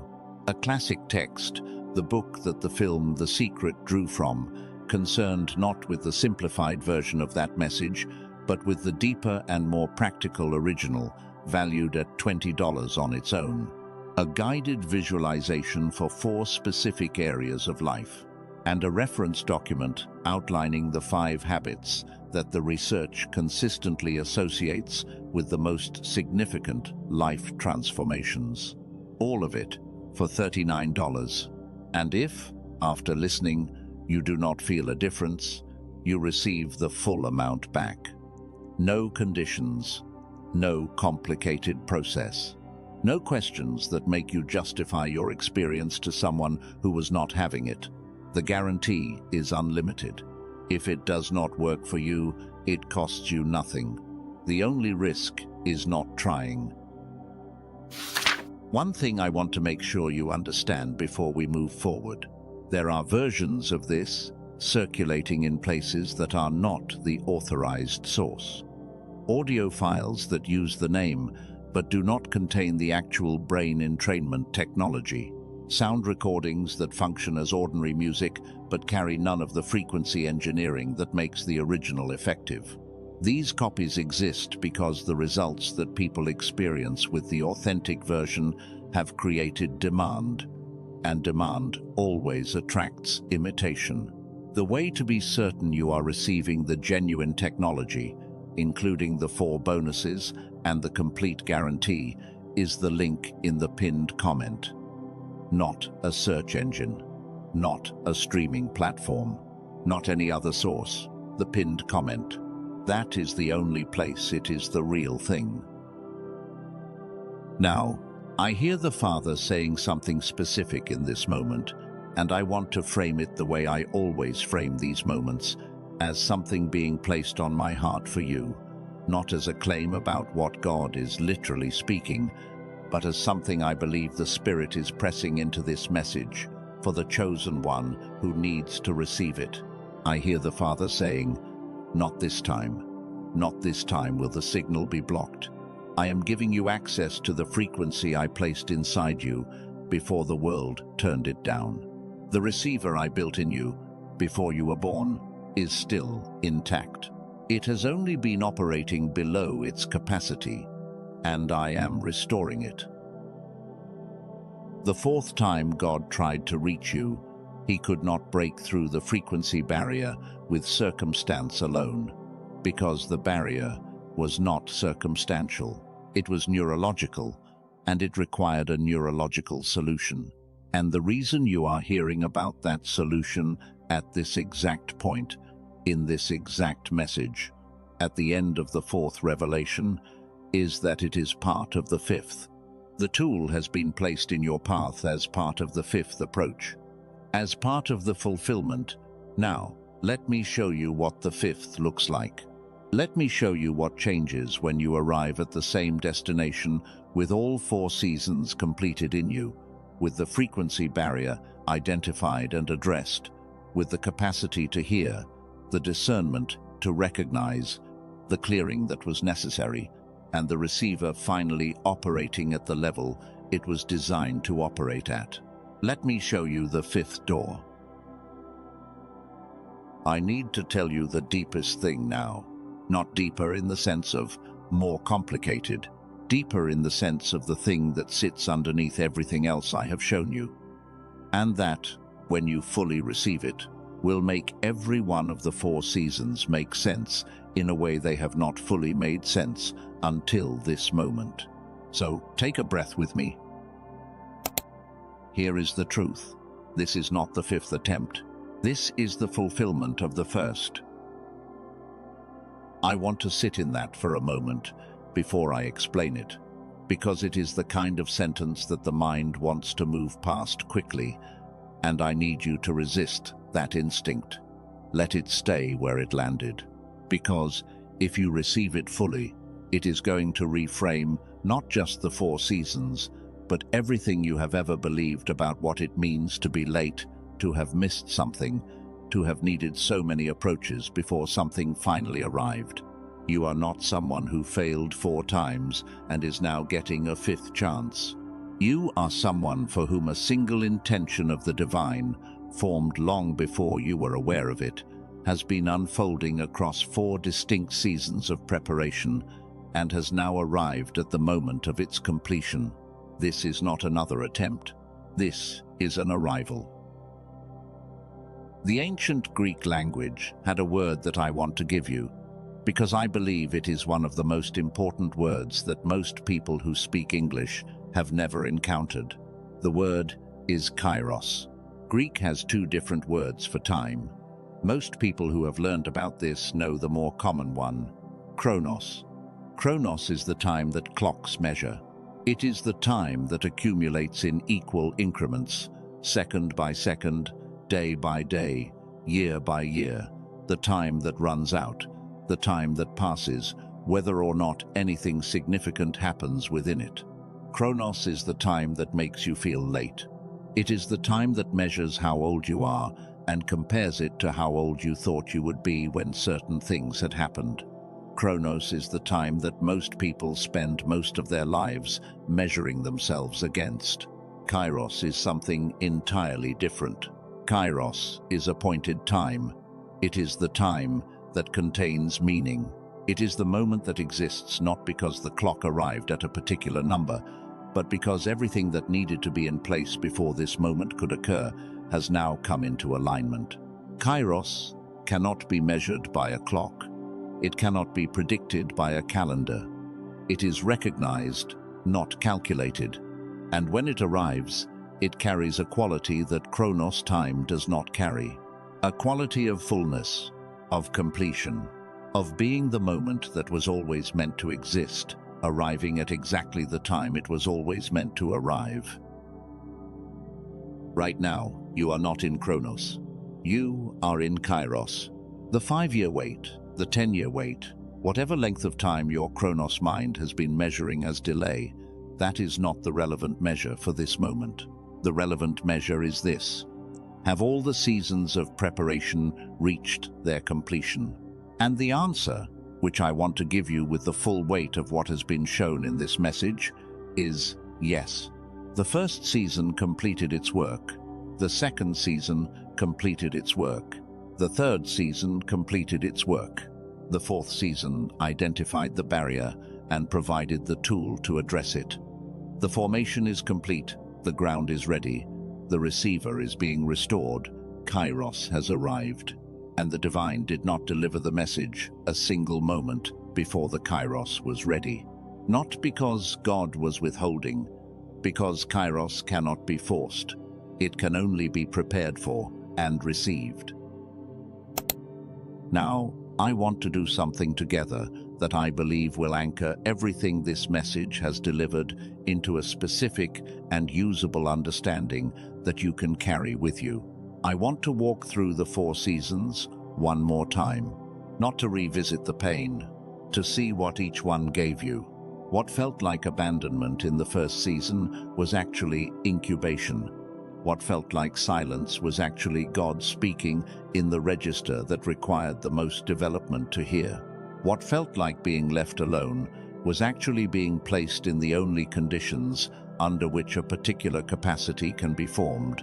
the capacity to receive communication that does not come in words. You went into the first season needing external mirrors to confirm who you were. You came out of it with the beginning of an internal knowing that does not require external confirmation. That was not given to you. It was formed in you by the very thing that seemed like abandonment. What felt like failure in the second season was actually discernment being calibrated.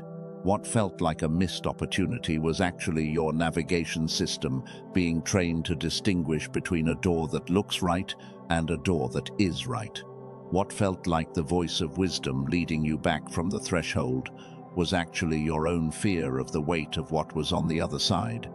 And that fear, though it cost you that particular door, also showed you the mechanism so clearly that you now know exactly how to recognize it before it operates.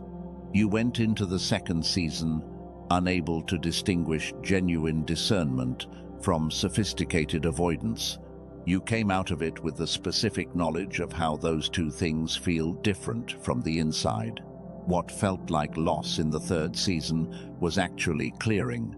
What was taken was not taken to diminish you. It was taken because it was incompatible with what was coming, and what was coming could not enter a space that was already occupied by what had been.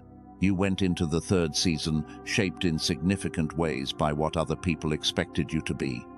You came out of it with those shapes removed, with more of your own foundation exposed, with the beginning of a form that is genuinely yours rather than assembled from the requirements and expectations of people who were loving you but could not fully see you. What felt like a frequency block in the fourth season was actually a diagnosis. It was the specific identification of the one remaining barrier between you and full reception. And within the fourth season itself, the identification came with the provision. The barrier was named, and the tool was placed in front of you within the same message that named it. You went into the fourth season unable to explain why the signal was reaching you, but not landing. You come out of it with both the explanation and the solution. Now look at what you are carrying. You have the capacity to hear in silence. You have the discernment to recognize the right door. You have a foundation that is genuinely yours, cleared of what was not yours. And you have the awareness of the frequency barrier and the means to address it. What would someone be capable of if they were carrying all four of those things simultaneously? I want to give you something practical right now. Something you can use not just to understand the four seasons in retrospect, but to map your own history onto them with clarity. I am going to call it the Four Seasons Audit. Here is how it works. In your mind, not on paper, not requiring anything you do not already have with you right now, I want you to locate the first season, the season that most resembled isolation. The period of your life when the connections that had previously sustained you began to loosen and the silence moved in, and you could not fully explain what was happening or why. You know which season this is. It may have lasted 2 years. It may have lasted 7. It may have been more recent than you would like. Locate it. Now hold it for a moment with one specific question. What did I learn to hear in that season that I could not have heard before it? Now locate the second season, the door you stood in front of and did not walk through. It may be a specific memory with clear contours. It may be more of a feeling, a sense of a direction you turned away from. Hold whatever it is and ask, what did that season teach my discernment that I am now applying in ways I did not realize? Now locate the third season, the loss. Whatever was taken, whatever was cleared. Hold it without collapsing into it and ask, what became possible in my life only after that space was cleared? And now, locate the fourth season, the moments when the signal was reaching you, but something prevented full reception, and ask, now that I understand what was blocking it, What is the first signal I want to receive more completely? That is the 4 Seasons audit. It is not a one-time exercise. It is a framework you can return to whenever a season of your life is confusing you, and the Chronos measurement of how long it is taking is making it hard to hold the perspective of what is being built. When the formation is confusing, go back to the 4 questions. What am I learning to hear? What is my discernment being calibrated by?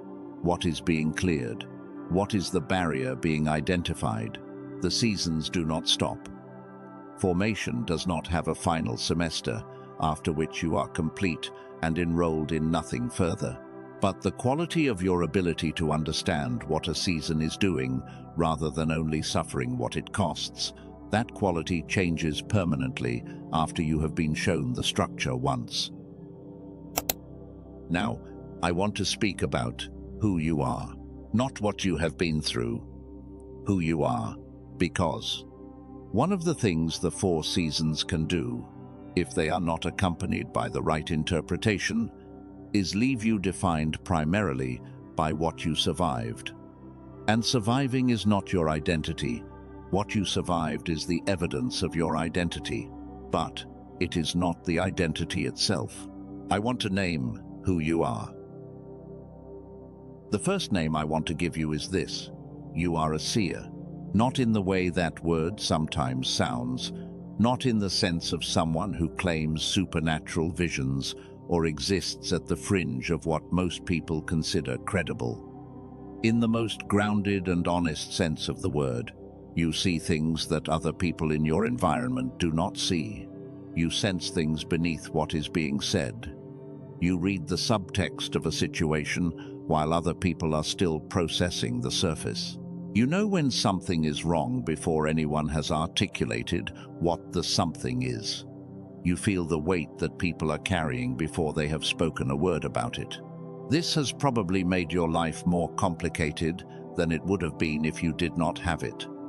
The knowing is not always comfortable. It sometimes means carrying awareness of things that other people in the same room are not aware of. And the combination of that awareness with the inability to speak it without sounding unusual has produced a particular kind of loneliness that is very specific to the seer. But it is not a flaw. It is a function. You were given that capacity because there are things that need to be seen in the spaces you will occupy, and the people around you are not equipped to see them. The seer is not the most comfortable thing to be, but it is one of the most necessary. The second name is this. You are a cycle breaker. I spoke about this in the context of the 3rd season, about what was being broken in the loss, but I want to give it its full name now, because it deserves to be received as the complete thing it is, rather than only as the byproduct of something painful. You are the one in your lineage who identified the pattern, who saw it clearly enough to decide, with the full weight of what that decision costs, that it would end here. The patterns that have been running through the generations before you, the particular shapes of pain and limitation and relational dysfunction and belief about what is possible, they are not running through you in the same way they ran through the people who came before you.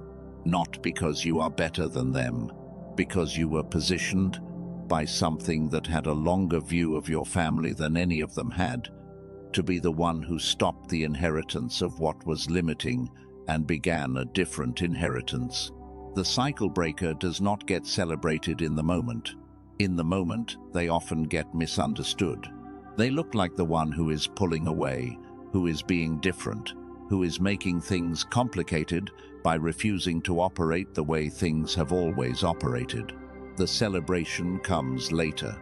It comes in the generation that does not have to carry what you chose not to pass on.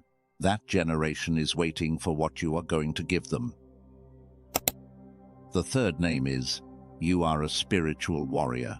And I want to be specific about what I mean, because this is a phrase that can sound either very large or very small, depending on who is saying it and in what context. You are a spiritual warrior not because you have never been afraid, Fear is not the disqualifier from that name. The spiritual warrior is not the person who feels no fear. The spiritual warrior is the person who continues to move in the direction they know they are supposed to move while carrying the fear with them, because the fear has never been sufficient reason to stop. Every season of this message, every season of your life has required that quality. The capacity to remain in forward motion while in the presence of genuine uncertainty, genuine pain, genuine loss, genuine confusion about whether any of it was going to amount to anything. You kept going, not always well, not always with grace, not always without doubt and complaining and wanting desperately to be somewhere else. But you kept going. That is the warrior, not the image, the practice of it. And you have been practicing it through every one of the 4 seasons. The 4th name is, you are a voice. You have always known that there was something you were supposed to say, something that has been pressing against the walls of your interior life and looking for the form it is supposed to take when it comes out. Something that, when you hear other people speaking in certain ways, makes you feel simultaneously recognized because they are reaching toward the same territory, and still unsatisfied because they have not fully said the thing you are sensing needs to be said. That feeling is not pretension, it is not ego, it is the recognition of an assignment. The voice carries what the seer sees into language that other people can receive. It takes the knowing, which is interior and sometimes wordless, and finds the words that allow it to travel from one interior life into another. This is why the formation across 4 seasons was so thorough. You cannot speak something you have not lived. You cannot carry a word for others that you have not needed yourself. The 4 seasons were the formation of the voice. They were the filling of the reservoir. You have been given things to say that other people need to hear. And the 4 seasons were the training ground for the authority from which those things will be said. The 5th name, and this is the one I want to end with before we move into the closing, is you are a pioneer. There is no map for where you are going. I want to say that in a way that does not create anxiety. There is no map, not because the territory is dangerous or because no provision has been made, but because you are going somewhere that the people before you did not go. You are the first in your lineage, in your community, in your particular context, to approach this particular territory. And the nature of being first is that there are no footsteps to follow. There is only the forward motion and the trust that the ground will hold. But here is what I want you to understand about the pioneer. The pioneer does not go first because they are the bravest. They go first because they are the one who was formed for the going. And the formation that you have received across 4 seasons is not incidental to the pioneering. It is the reason you are capable of it. The endurance of the 1st season, the discernment of the 2nd, the clearing of the 3rd, the frequency restoration of the 4th. You were formed for the front line, and the front line is not a punishment for the pioneer. It is the purpose. Now I want to say something about this moment, specifically, right now, tonight, in the context of what you are part of. You are not the only one. I want you to receive that carefully, because the seasons of formation tend to be experienced alone, and the aloneness of them can create the impression that you are singular in your experience in a way that is isolating. But right now, in this specific moment, across every time zone, and every language, and every culture that this message is reaching, there are other chosen ones at their 5th door, other people who went through 4 seasons of preparation that they could not fully interpret at the time, other people who carried the same specific weight of the gap between who they felt they were designed to be and who the world around them was able to see them as. They are here, right now. They are at the 5th door with you. You are not finishing this message as one person who was lucky enough to encounter it. You are part of a movement of chosen ones across the world who are arriving together at the Kairos moment of their preparation.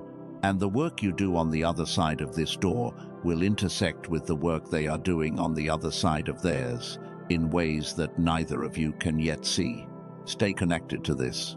If you have been hearing your own story in these words, if message after message in this space has felt like it was written specifically for you, that is not coincidence, and it is not algorithm.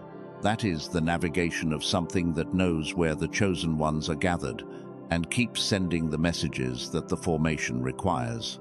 Stay here. What is coming next is already being prepared. And if you are not already connected to this space, connect now, so that the next message finds you the way this one did.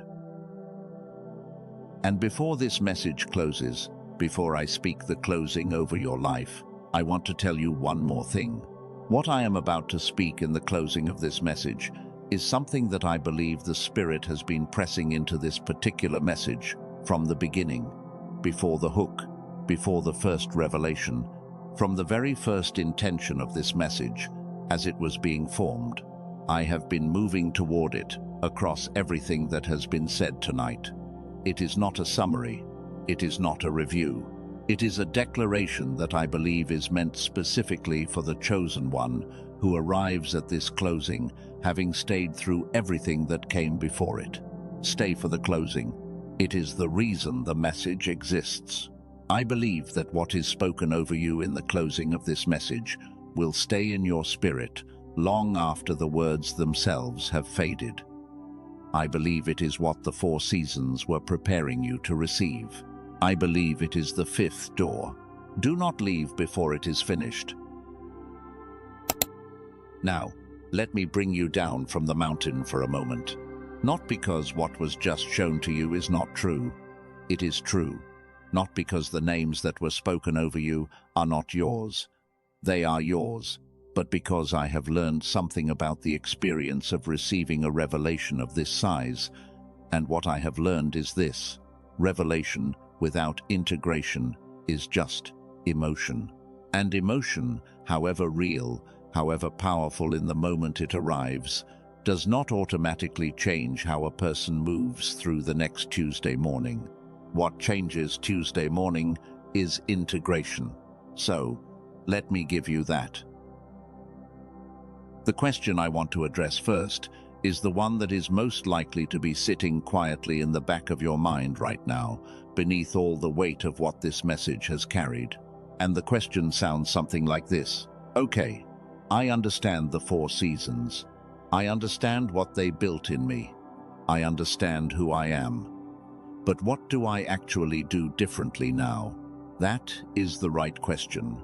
And I want to honor it by answering it with the same seriousness that everything else in this message has been given. The first thing I want to tell you is that the most important shift that needs to happen after a message like this is not a behavioral shift. It is a perceptual shift. And what I mean by that is this: the way you interpret what is happening to you in the days and weeks ahead is going to determine whether what was shown in this message stays alive in you or slowly fades, the way most profound experiences fade when they are not supported by an ongoing framework. So, before I give you the practical steps, I want to give you the one perceptual shift that makes all the practical steps work. Here it is. God is still navigating. The 5th door is not the end of the navigation system. The arrival at Kairos does not mean the GPS is turned off and you are left to find your own way through unmarked territory. What it means is that you arrive at the 5th door with the formation that allows you to receive the navigation more clearly than you have ever been able to receive it before. The signal is stronger. The receiver is being restored. The discernment has been calibrated, and the navigation continues. So, the question for Tuesday morning is not, what do I do to make the breakthrough happen? The question is, how do I remain in a posture that allows the navigation to continue to reach me? That is the question the next three things are designed to answer. I want to give you a framework for how to live from the fifth door.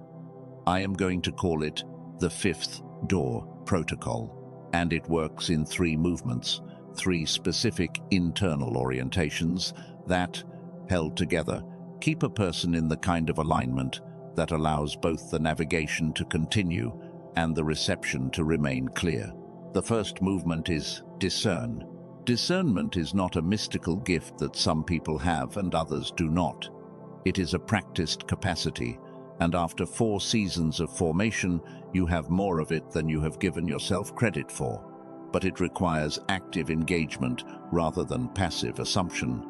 Here is what discernment looks like in the practical texture of daily life after the fifth door. When something presents itself, an opportunity, a relationship, a direction, a sense of being pulled toward or away from something, the practice of discernment asks a very specific question before it asks anything else. The question is not, is this good for me? The question is not, does this feel right? Those questions are too easy to answer with either anxiety or wishful thinking. The question is this aligned with what is being built? Because after the fifth door, you have a clearer sense than you have ever had of what is being built. The 5 names were not abstract, they were specific. The seer needs certain conditions to function. The cycle breaker needs certain environments to break cycles effectively. The spiritual warrior needs to choose the right battles. The voice needs to be speaking to the right audiences at the right time. The pioneer needs to know the difference between unexplored territory and territory that is simply not theirs to pioneer. Discernment is the daily practice of asking whether what is in front of you is aligned with the specific formation you are carrying.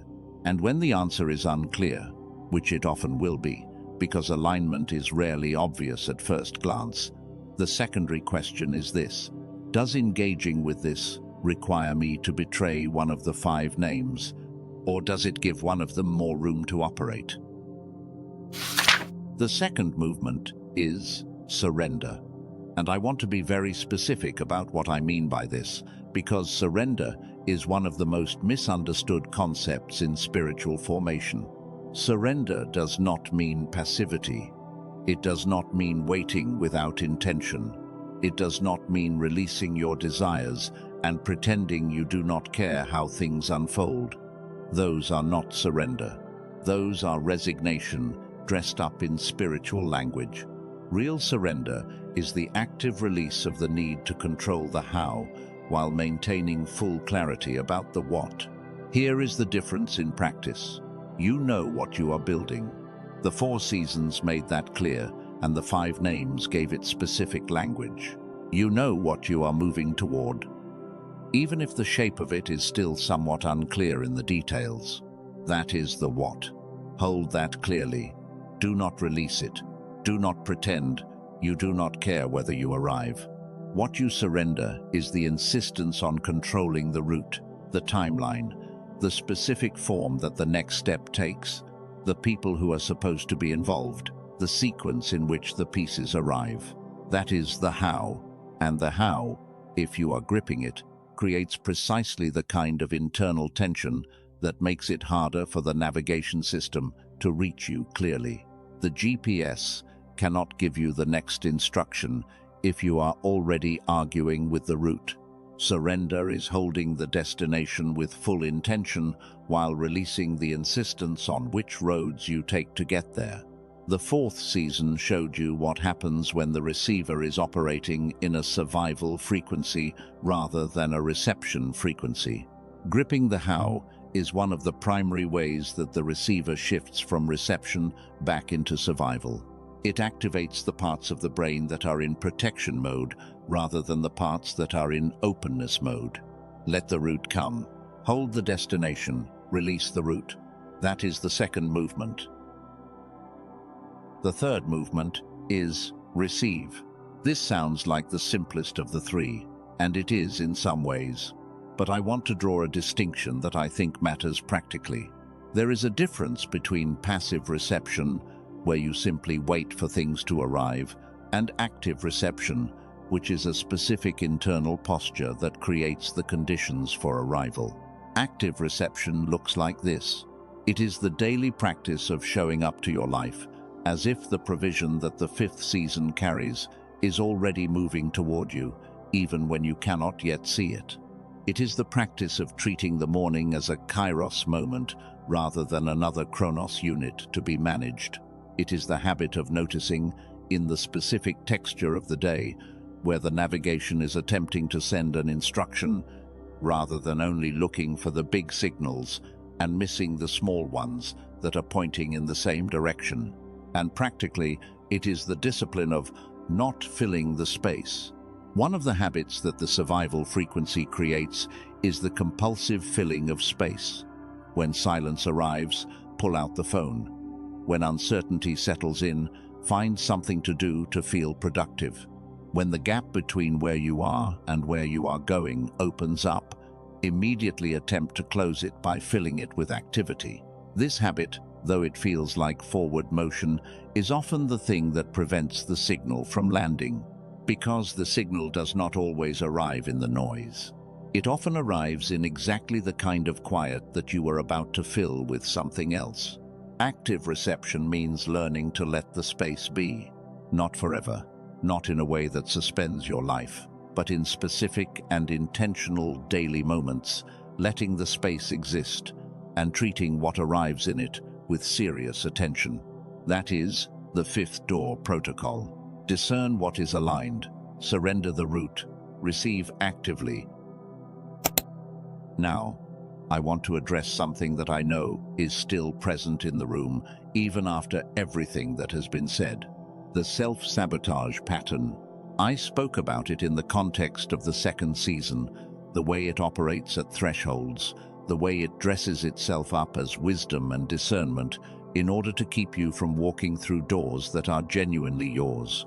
And I want to return to it here, in the integration section, not to revisit the teaching but to make it practical for the specific moment you are in. Because you are at a threshold right now. This message is a threshold. What you received in the revelation sections is a threshold. The identity declarations are a threshold. And the self-sabotage pattern does not take a night off because the message was powerful. It does not go quiet because you had a profound experience. In fact, in my observation, the more significant the experience, the more aggressively the pattern tends to activate in the days immediately following it. It sounds like this: in the days ahead. That was a nice message, but I do not really know if it applies to me specifically. Or, I felt something in that moment, but feelings are not reliable. I should not read too much into it. Or, I have had experiences like this before, and they did not lead anywhere, so why would this one be different? That is not honest skepticism. That is the pattern doing what it always does, arriving after the threshold to argue you back from what you just received. I want to give you something to do with that voice when it arrives, not to fight it, because fighting it gives it energy and authority it does not deserve, but to name it out loud. If you are somewhere, you can do that, or internally if you are not. Just the simple act of saying, I recognize this. This is the pattern. This is what happened in the second season, and naming it is enough. The pattern operates most effectively in the dark, in the place of the unnamed. When it is named, its grip loosens. It does not disappear, but it loosens. And loosening is enough to keep moving. The second obstacle I want to address in this integration section is impatience. Impatience is Chronos thinking applied to a Kairos process, and it is one of the most consistent ways that people who have genuinely arrived at the fifth door find themselves behaving as though they are still in the second or third season. Here is what impatience looks like after the fifth door. It looks like arriving at a new level of clarity and then immediately expecting the external circumstances to reorganize themselves at the same speed that the internal shift occurred. It looks like having a profound understanding of who you are and then being frustrated within days or weeks that the world has not yet rearranged itself to reflect that understanding. It looks like the accumulation of small frustrations with the pace of arrival, each one individually manageable, but collectively becoming a weight that begins to tip the internal state back toward survival frequency. And here is the honest thing I want to say about impatience. It is not a character flaw. It is not a spiritual failure. It is the completely understandable response of a person who has been waiting for a long time and who has now been shown, with clarity, that what they were waiting for is real. When you finally understand that the destination exists and that you are genuinely moving toward it, the waiting feels more expensive rather than less. Not because the wait is longer, because you are more aware of what you are waiting for. But Kairos cannot be rushed. The appointed time is appointed, which means it cannot be moved by impatience any more than it can be missed by delay. What impatience costs is not the timing of the arrival. What it costs is the quality of your presence in the moments between now and arrival. It trades the peace that is available in the process for the agitation of wishing the process were different. The practice against impatience is not patience in the passive sense. It is the active decision made daily to treat the process as the purpose rather than as the obstacle to the purpose. Because the pioneer, who is in the act of pioneering, is already doing the thing. The voice that is in formation is already participating in its assignment. The formation is not what comes before the purpose. The formation is part of it. If you have been quietly agreeing with what I am saying right now, if something in this integration section is recalibrating the way you are thinking about what comes next, let your like be your agreement. Not as a favor, as an act of sending this further. Someone else is in the middle of the impatience right now, sitting with the frustration of the gap between the clarity they have received and the pace at which the external world is reorganizing around it.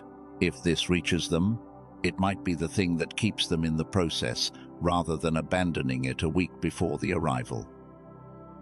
Now, there is one more thing I want to give you before this section closes, and we move into what I believe will be the most important part of tonight's message. I want to revisit something from the third season. The permission declarations that were given there were given in the specific context of the grief and the guilt of the loss. But I want to give them again here, in a slightly different form, in the context of the fifth door, because I believe they have a different application now. You are allowed to have arrived. You are allowed to stand at the fifth door without apologizing for how long it took to get here. You are allowed to carry the clarity of the four seasons without diminishing it out of concern that it makes you seem like someone who thinks too highly of themselves. You are allowed to receive the identity that was spoken over you in the previous section without immediately qualifying it with all the ways you still feel inadequate. You are allowed to be the seer without explaining your seeing to people who have not been formed to receive it. You are allowed to be the cycle breaker without waiting for the people whose cycle you are breaking to celebrate the breaking. You are allowed to be the voice without having the perfect words prepared before you begin speaking. You are allowed to be the pioneer without a map, moving forward on the knowing that the ground will hold, because the formation of four seasons has proven that the ground has always held, even when you could not feel it beneath your feet. And you are allowed, from this moment forward, to stop living as though the fifth door might still close before you get through it. It is open. It has been open since before this message began. Walk through it. Now, let me prepare you for the closing. What I am about to give you in the final portion of this message is not more teaching. It is not more revelation. It is something different in quality and different in purpose. It is a declaration and a commissioning and an activation, all three held together in the specific structure that this message was always moving toward. I want you to arrive at it in the right internal posture. Not performing, not bracing, not wondering whether you will feel something, or whether the feeling will be enough, or whether you are the kind of person who is really allowed to receive this. Just open. That is the only posture the closing requires. Just bring yourself as you are, with everything the four seasons gave you, and everything they took from you, and everything you are still figuring out. And let what is about to be spoken land in exactly the way it was intended to land. The closing is ready, and so are you. I want to stay with you here for just a little longer before the closing begins. Not because there is more to teach. The teaching is complete. But because there is something that I have noticed happens between the moment a person receives a truth of this depth and the moment they fully inhabit it. There is a gap, a brief but significant gap in which the truth has been heard and the heart has responded and something has genuinely shifted. But the person has not yet fully taken up residence in what was just offered to them. They are standing in the doorway of their own identity. And I want to make sure you are fully through that doorway before the closing begins. Not still hovering in the space between the receiving and the inhabiting. Not holding what was given with one hand while still reaching back with the other toward the version of yourself that felt safer because it was familiar. Fully through.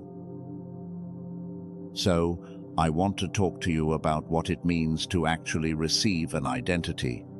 Not acknowledge it intellectually, not feel moved by it in the moment, and then return to your previous understanding of yourself by the following morning. But genuinely receive it in a way that it becomes the lens through which you interpret your life, rather than a beautiful thing someone said about you once in a message.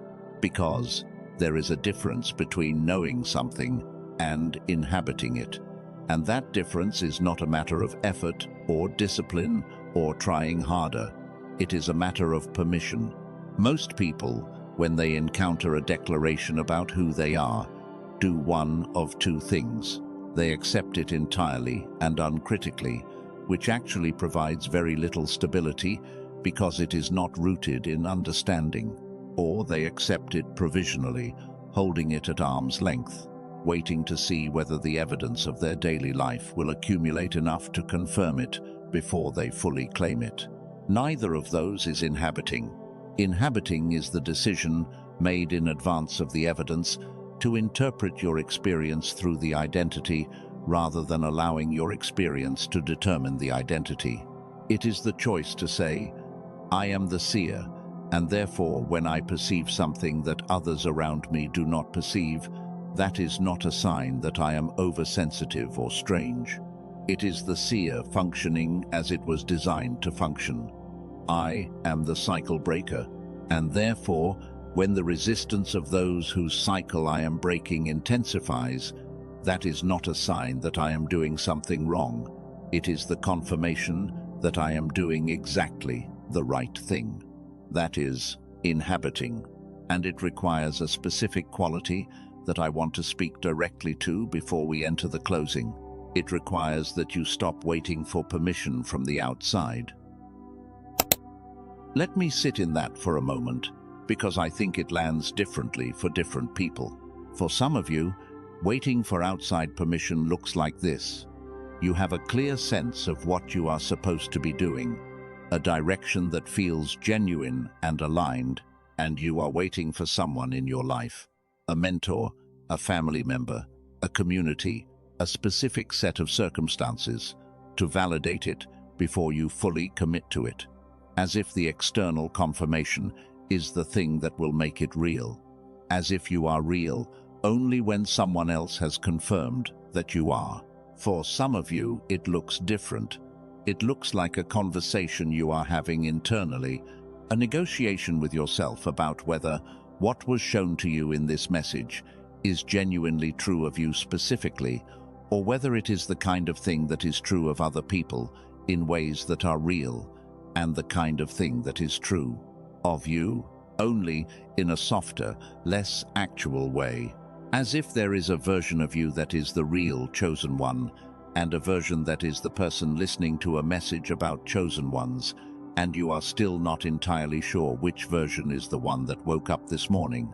I want to name that specific uncertainty clearly, because I believe it is the last obstacle between you and full inhabiting.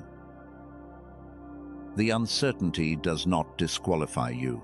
In fact, and I want you to hear this carefully, the specific form of uncertainty I just described, the kind that says, maybe this is true for others, but I am not sure it is true for me, in the same way, is one of the defining characteristics of the genuine chosen one. Not as a permanent condition, as a stage, because the person who has no uncertainty about their own greatness is usually not the person who was formed by 4 seasons of wilderness. They are the person who bypassed the formation and claimed the crown without the preparation. The ones who went through the 4 seasons tend to arrive at the 5th door with more genuine substance than anyone around them can see, and more genuine uncertainty about that substance than they know how to express. The humility is real. The capacity is also real.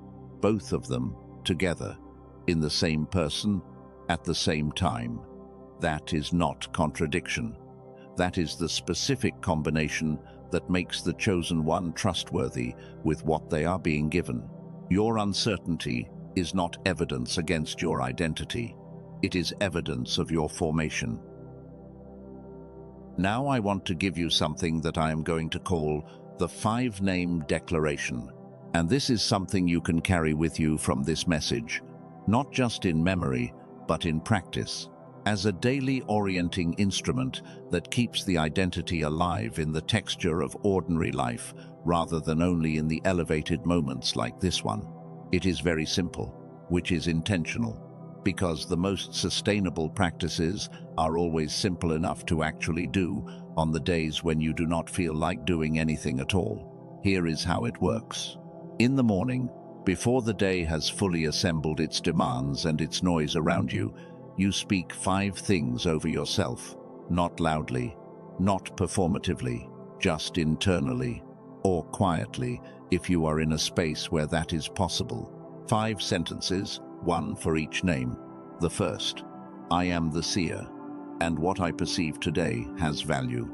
The second, I am the cycle breaker, and what I choose not to repeat today matters beyond what I can see. The third, I am the spiritual warrior, and I will move forward today, even where I am not certain of the ground. The fourth, I am the voice, and what I carry deserves to be expressed, even if imperfectly. The fifth, I am the pioneer, and I do not need a map. I need to keep moving. 5 sentences, 30 seconds, every morning, not because the repetition magically changes your reality, but because the repetition gradually shifts the default lens through which you encounter your reality. And as the lens shifts, the interpretation of what happens to you shifts. And as the interpretation shifts, the responses shift. And as the responses shift, the outcomes begin to reflect someone who has inhabited 5 names, rather than someone who is still waiting to feel worthy of them. The declaration creates the inhabiting, not the other way around. Now, I want to address one more thing before we enter the closing. One more piece of the identity that I believe deserves to be spoken before the activation ceremony begins. I want to talk to you about what it means to be someone who received this message at this particular moment in history. You did not come to this message in a season of ease. None of the chosen ones who are arriving at 5th doors right now are arriving from seasons of ease. The world that formed the context for all 4 of your seasons has been, in its own way, going through a season of pressure and stripping and reconfiguration that mirrors what has been happening in you. The external landscape and the internal one have been running parallel processes, and there is something significant about the timing of that parallel. Because when an individual chosen one arrives at their fifth door, while the world around them is also in the process of being reorganized, the scale of what is possible from that door is different than it would be if the timing were otherwise. The gaps that form in the external landscape during seasons of disruption are exactly the spaces where the seer can see most clearly, where the cycle breaker can break most effectively, where the spiritual warrior is most needed, where the voice carries furthest, and where the pioneer finds the most open territory. You did not arrive late. You arrived at exactly the moment when what you carry is most needed. I want to ask you to do one thing right now, before we enter the closing. In your mind, I want you to locate the 5 names, not all at once as a list, one at a time. The seer, hold that for a breath. The cycle breaker, hold that for a breath. The spiritual warrior, the voice, the pioneer. And now, from that place, I want you to type something in the comments, just 2 words. Not because typing them changes anything on their own, but because there is something about externalizing an internal truth, even in small form, that begins the process of inhabiting rather than merely holding. 2 words, for yourself, not for anyone else reading them. I am just that. No elaboration, no explanation, just the declaration of being, offered as the truest thing you know about yourself, right now, in this moment, after everything this message has carried. I am. Because here is the thing about those 2 words that I want to leave you with before the closing begins. God gave himself a name in the ancient text when he was asked what he should be called. And the name he gave was not a title or a role or a description of what he did. The name he gave was a declaration of existence. I am. And when you say I am, even as a simple comment in this space, even as a quiet internal recognition of your own existence and identity and formation, you are not being presumptuous. You are not overstepping. You are participating in the most fundamental act of spiritual alignment that exists, which is the recognition of yourself as someone made in the image of the one who named himself the same way. I am. That is enough. That is the whole foundation. And everything in the closing that follows from this moment is going to be built on that foundation. So arrive at the closing as someone who knows those 2 words are true, not as someone who is hoping they might be true, not as someone who is attending the closing to see if they feel moved enough to believe them afterward. As someone who has received 4 seasons of formation, who has been shown 5 names, who has been given the language for what the Kairos moment feels like from the inside, who has been shown the perceptual shift and the protocol and the permission declarations, and who arrives at the most important section of this message, carrying all of that. Arrive as the chosen one you are. The closing is waiting, and so is he. Before the closing prayer begins, I need you to do something with me. Not a ritual that requires anything you do not already have. Not a practice you need to prepare for.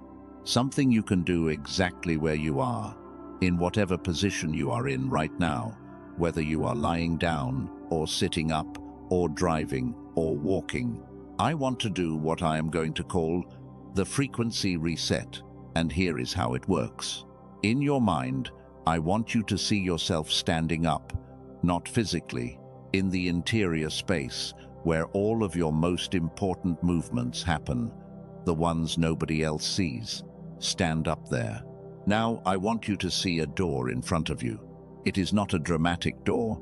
It is not glowing or enormous or decorated with the symbols of something grand. It is just a door, solid, present, real, and it is standing open. Not cracked, not ajar, open.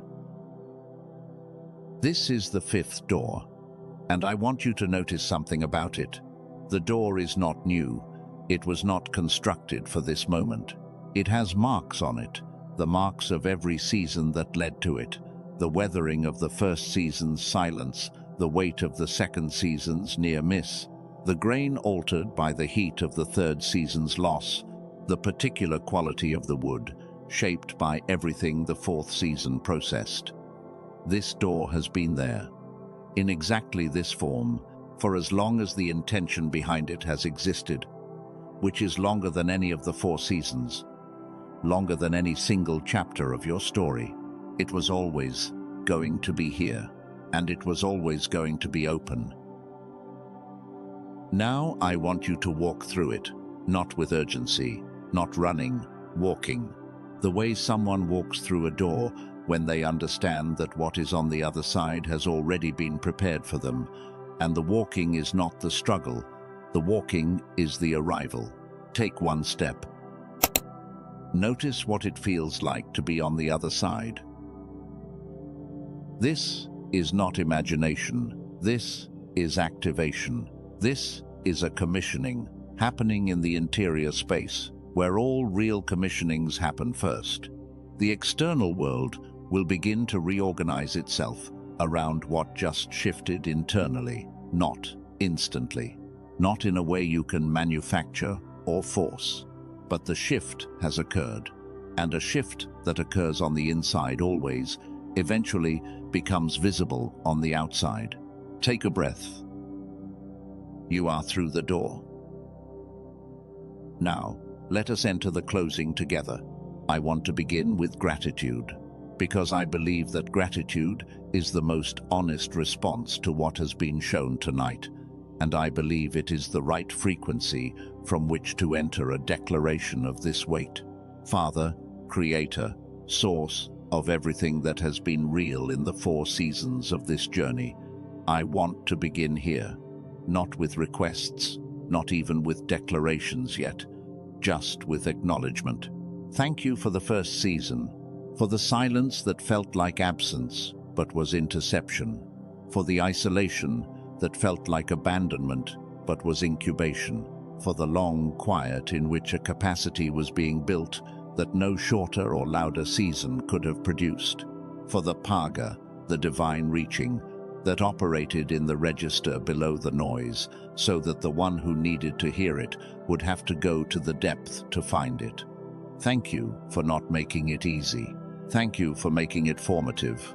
Thank you for the second season, for the door that stayed real, even when the one standing in front of it was not yet ready to walk through it, for the patience of the invitation that did not expire when the moment passed, for the discernment that was being calibrated even as it was leading away from the threshold, so that what came from that calibration would one day be precise enough to recognize the right door without hesitation, for the Moses moment of turning aside, being built in the years between the near miss and the arrival.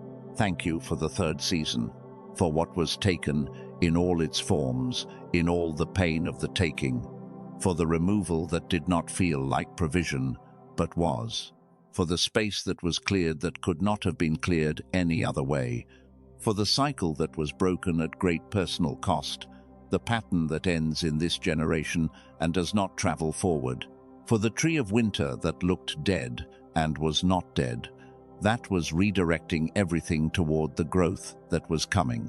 Thank you for the fourth season, for the diagnosis that came with the tool, for the identification of the barrier and the placement of the solution within the same season, for the 34 years of a scientist's work that was navigated into exactly this moment, for the frequency that is being restored, for the receiver that was never broken, only suppressed, and that is now returning to what it was designed to do. And now, I want to acknowledge something. There is nothing this chosen one has carried that has gone unnoticed. Every question held in the dark when no answer came, every morning of getting up and continuing when the continuation required more than seemed available, every moment of faithfulness in the invisible places, the small and unseen decisions to keep going, to keep believing, to keep showing up, even when the showing up produced no visible confirmation that it was being registered anywhere. Every time the grief of the third season was carried without being able to explain it to anyone who would understand. Every time the signal of the fourth season was sensed but could not be received clearly, and the gap between the sensing and the receiving was a kind of private loneliness. All of it has been seen, not from a distance, from very close. Now I want to do something together, and I need you to receive each one of these fully before the next one comes. I release the belief that I missed my window, that the kairos of my life passed while I was in the wilderness of the four seasons, and what is left is a diminished version of what was originally intended. I release that belief. It is not true, and I will not carry it forward. Release. I release the shame of every door I did not walk through, every threshold I pulled back from, every moment of near miss that I have been interpreting somewhere beneath the surface of my daily life as evidence that something in me is insufficient for the things I have been called to. I release it. It was not insufficiency, it was formation. Release. I release the grief of the third season in the specific form it has been taking, not releasing that the loss was real, not releasing that it cost something real, but releasing the weight of carrying it as though it was a verdict rather than a curriculum, releasing the part of it that has been making me smaller rather than the part of it that made me freer. Release. I release the frequency that kept me from receiving clearly, the survival state, the protective constriction that the years of pressure produced, the brass ceiling that my own neurology built in response to an environment that was not designed for minds like mine. I release the accumulated suppression. The receiver is being restored. Release. I release the version of me that had to shrink in order to make other people comfortable, the version that withheld the seeing because the seeing made others uneasy, the version that kept quiet when the voice needed to speak because the silence was easier than the exposure of speaking. That version was real, and it served its purpose, and its season is over. Release. I release the comparison of my timeline to anyone else's. Every hour spent measuring my progress against the visible progress of people who were not formed for the same assignment, who did not go through the same four seasons, whose kairos is a different kairos because their formation prepared them for different territory. My timeline is mine. It always has been, and it is exactly on schedule. Release. I release the need to understand every step before I take it, the requirement that the route be fully mapped before I begin moving. The pioneer in me does not require a map. It requires trust in the formation that prepared it for unmarked territory. That trust is now mine to operate from. Release. I release everything that entered this space with me tonight that is not mine to carry forward. Every weight that was deposited by the four seasons that has served its purpose in my formation and is no longer needed in the fifth. Every burden I picked up in a season that is now complete. Whatever it is, wherever it came from, whatever name it carries in my interior life, if it is not mine to carry forward, I release it here, in this space, on this night. Release. Now I want to activate something. I call forth the seer, the one who perceives beneath the surface, who reads what is not being said, who carries awareness that exceeds the available information.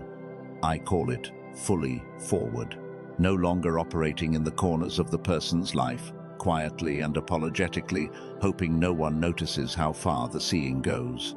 Forward, into the center, into the function it was always designed for. I activate the cycle breaker, the one who looked at what was being handed down and made the decision that cost the most and accomplished the most, the decision that it ends here. I activate the full authority of that breaking. The patterns that were supposed to continue have been interrupted. What was supposed to be inherited has been refused. And what begins now is a different inheritance for every generation that comes after. I activate the spiritual warrior, the one who has never stopped moving, who has been afraid and moved anyway, uncertain and moved anyway, exhausted and moved anyway, because the moving was not optional and the assignment was not dependent on the condition of arrival. I activate the specific resilience that 4 seasons of formation built. It is not just endurance, it is the knowledge, earned through actual experience, that the ground holds. Even when you cannot feel it, the ground holds. I activate the voice. Everything that has been held inside because the time was not right, because the words were not fully formed, because the exposure felt too costly, I activate the beginning of its expression. Not all at once, not in a way that requires readiness that does not yet exist, but the first words of what needs to be said, beginning to find their way out. The voice was not given to be carried silently forever. It was given to travel. And it is beginning to travel now. I activate the pioneer, the one who is standing at the edge of unmarked territory with a formation that has prepared every specific thing that the pioneering will require. The endurance of the first season, the discernment of the second, the freedom of the third, the restored frequency of the fourth, all of it brought to the frontier, all of it available to the one who is going first, so that others can follow. And now I want to cover what is rising. I cover this chosen one's rising from the specific form of self-sabotage that has operated most effectively in their life. The voice that arrives at every threshold with the most convincing argument for why this threshold is the one to turn back from. I cover the rising from that voice. Let it arrive if it must. Let it make its case, and let it find that it has nothing left to grip. Because what was built in the 5th door cannot be talked out of by what was built in the 2nd season. I cover what is being built from premature exposure, the harvest that is forming in the interior space from being presented to the wrong audience before its time. Let it develop in the right conditions, with the right people, in the right season, and emerge whole. I cover the frequency that is being restored.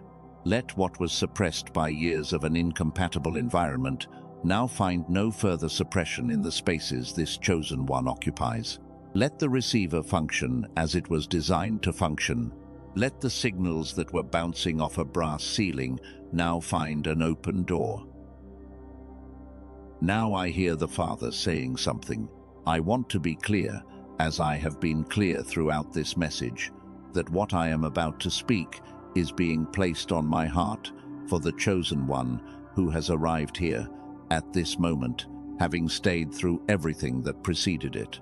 These are not words I am manufacturing. These are words I believe the Spirit is pressing into this closing for the specific person who needs to receive them tonight. I hear the Father saying this. It is finished. What I started in you in the 1st season, in the silence, in the long quiet where you learned to hear in the dark, is finished. What I began in the 2nd season, the calibration of your discernment, the training of your recognition, the preparation of your eyes to know the right door when it stands in front of you, is finished. What I worked in the 3rd season, the clearing, the removing, the painful and necessary stripping of what could not come forward with you, is finished. What I addressed in the 4th season, the barrier, the frequency suppression, the identification, and the provision of the tool to restore what was diminished, is finished. The 4 seasons are complete.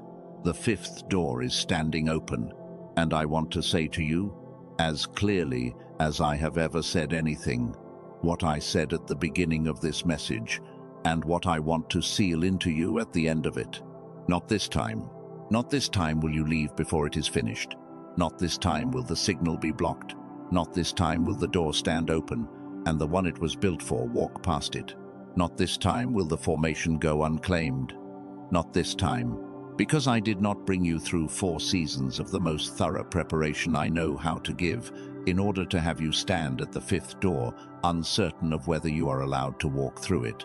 I brought you through 4 seasons because what is on the other side of the 5th door is real and substantial and consequential, in ways that required real and substantial and consequential preparation. And that preparation is complete. Every scar is a credential. Every year of the wilderness was a classroom. Every near miss was a calibration. Every loss was a clearing. Every season of confused silence was me speaking in the register I knew you were capable of eventually hearing. You are exactly who I said you were before you doubted it. Walk like it. Walk through the door. You are my chosen one. You always were. I am the seer. I am the cycle breaker. I am the spiritual warrior. I am the voice. I am the pioneer. I am exactly who God said I was before I doubted it. Do not say Amen yet. I want you to stay in this frequency for just a moment longer. Do not rush out of it. Do not immediately pick up your phone or return your attention to whatever was waiting for you before this message began. Just let what just happened settle into who you are. Let it move from the space of the message into the interior space of your daily life. Let it become part of how you wake up tomorrow morning and how you interpret what you encounter in the days ahead. Sit with it. The weight of what was spoken over you is real. The formation of the 4 seasons is real. The 5 names are real. The Kairos moment is real. The 5th door is open. It is done. It is sealed. We receive it. And so it is. Amen. Now, I want to say one thing before this message closes completely, and it is the simplest thing that has been said in the entire course of tonight. You are not alone in what you just received. Right now, across every corner of the world that this message is reaching, there are other chosen ones sitting with the same weight in their chest, the same combination of relief and gravity, and the particular kind of quiet that comes after something real has landed. Other people who went through 4 seasons that they could not interpret until tonight. Other people who are standing at the 5th door with the same combination of formation and uncertainty and readiness. They are here. They are your people. And if someone came to mind during this message, someone whose name surfaced in the middle of one of the revelations or one of the declarations, someone who you know has been unusually quiet lately, who has been going through something they cannot fully articulate, who has that particular quality of being in a season that looks like stagnation from the outside, but feels like something else from the inside. That name surfacing was not random. Send this to them, not as a suggestion, not as a nice thing to do.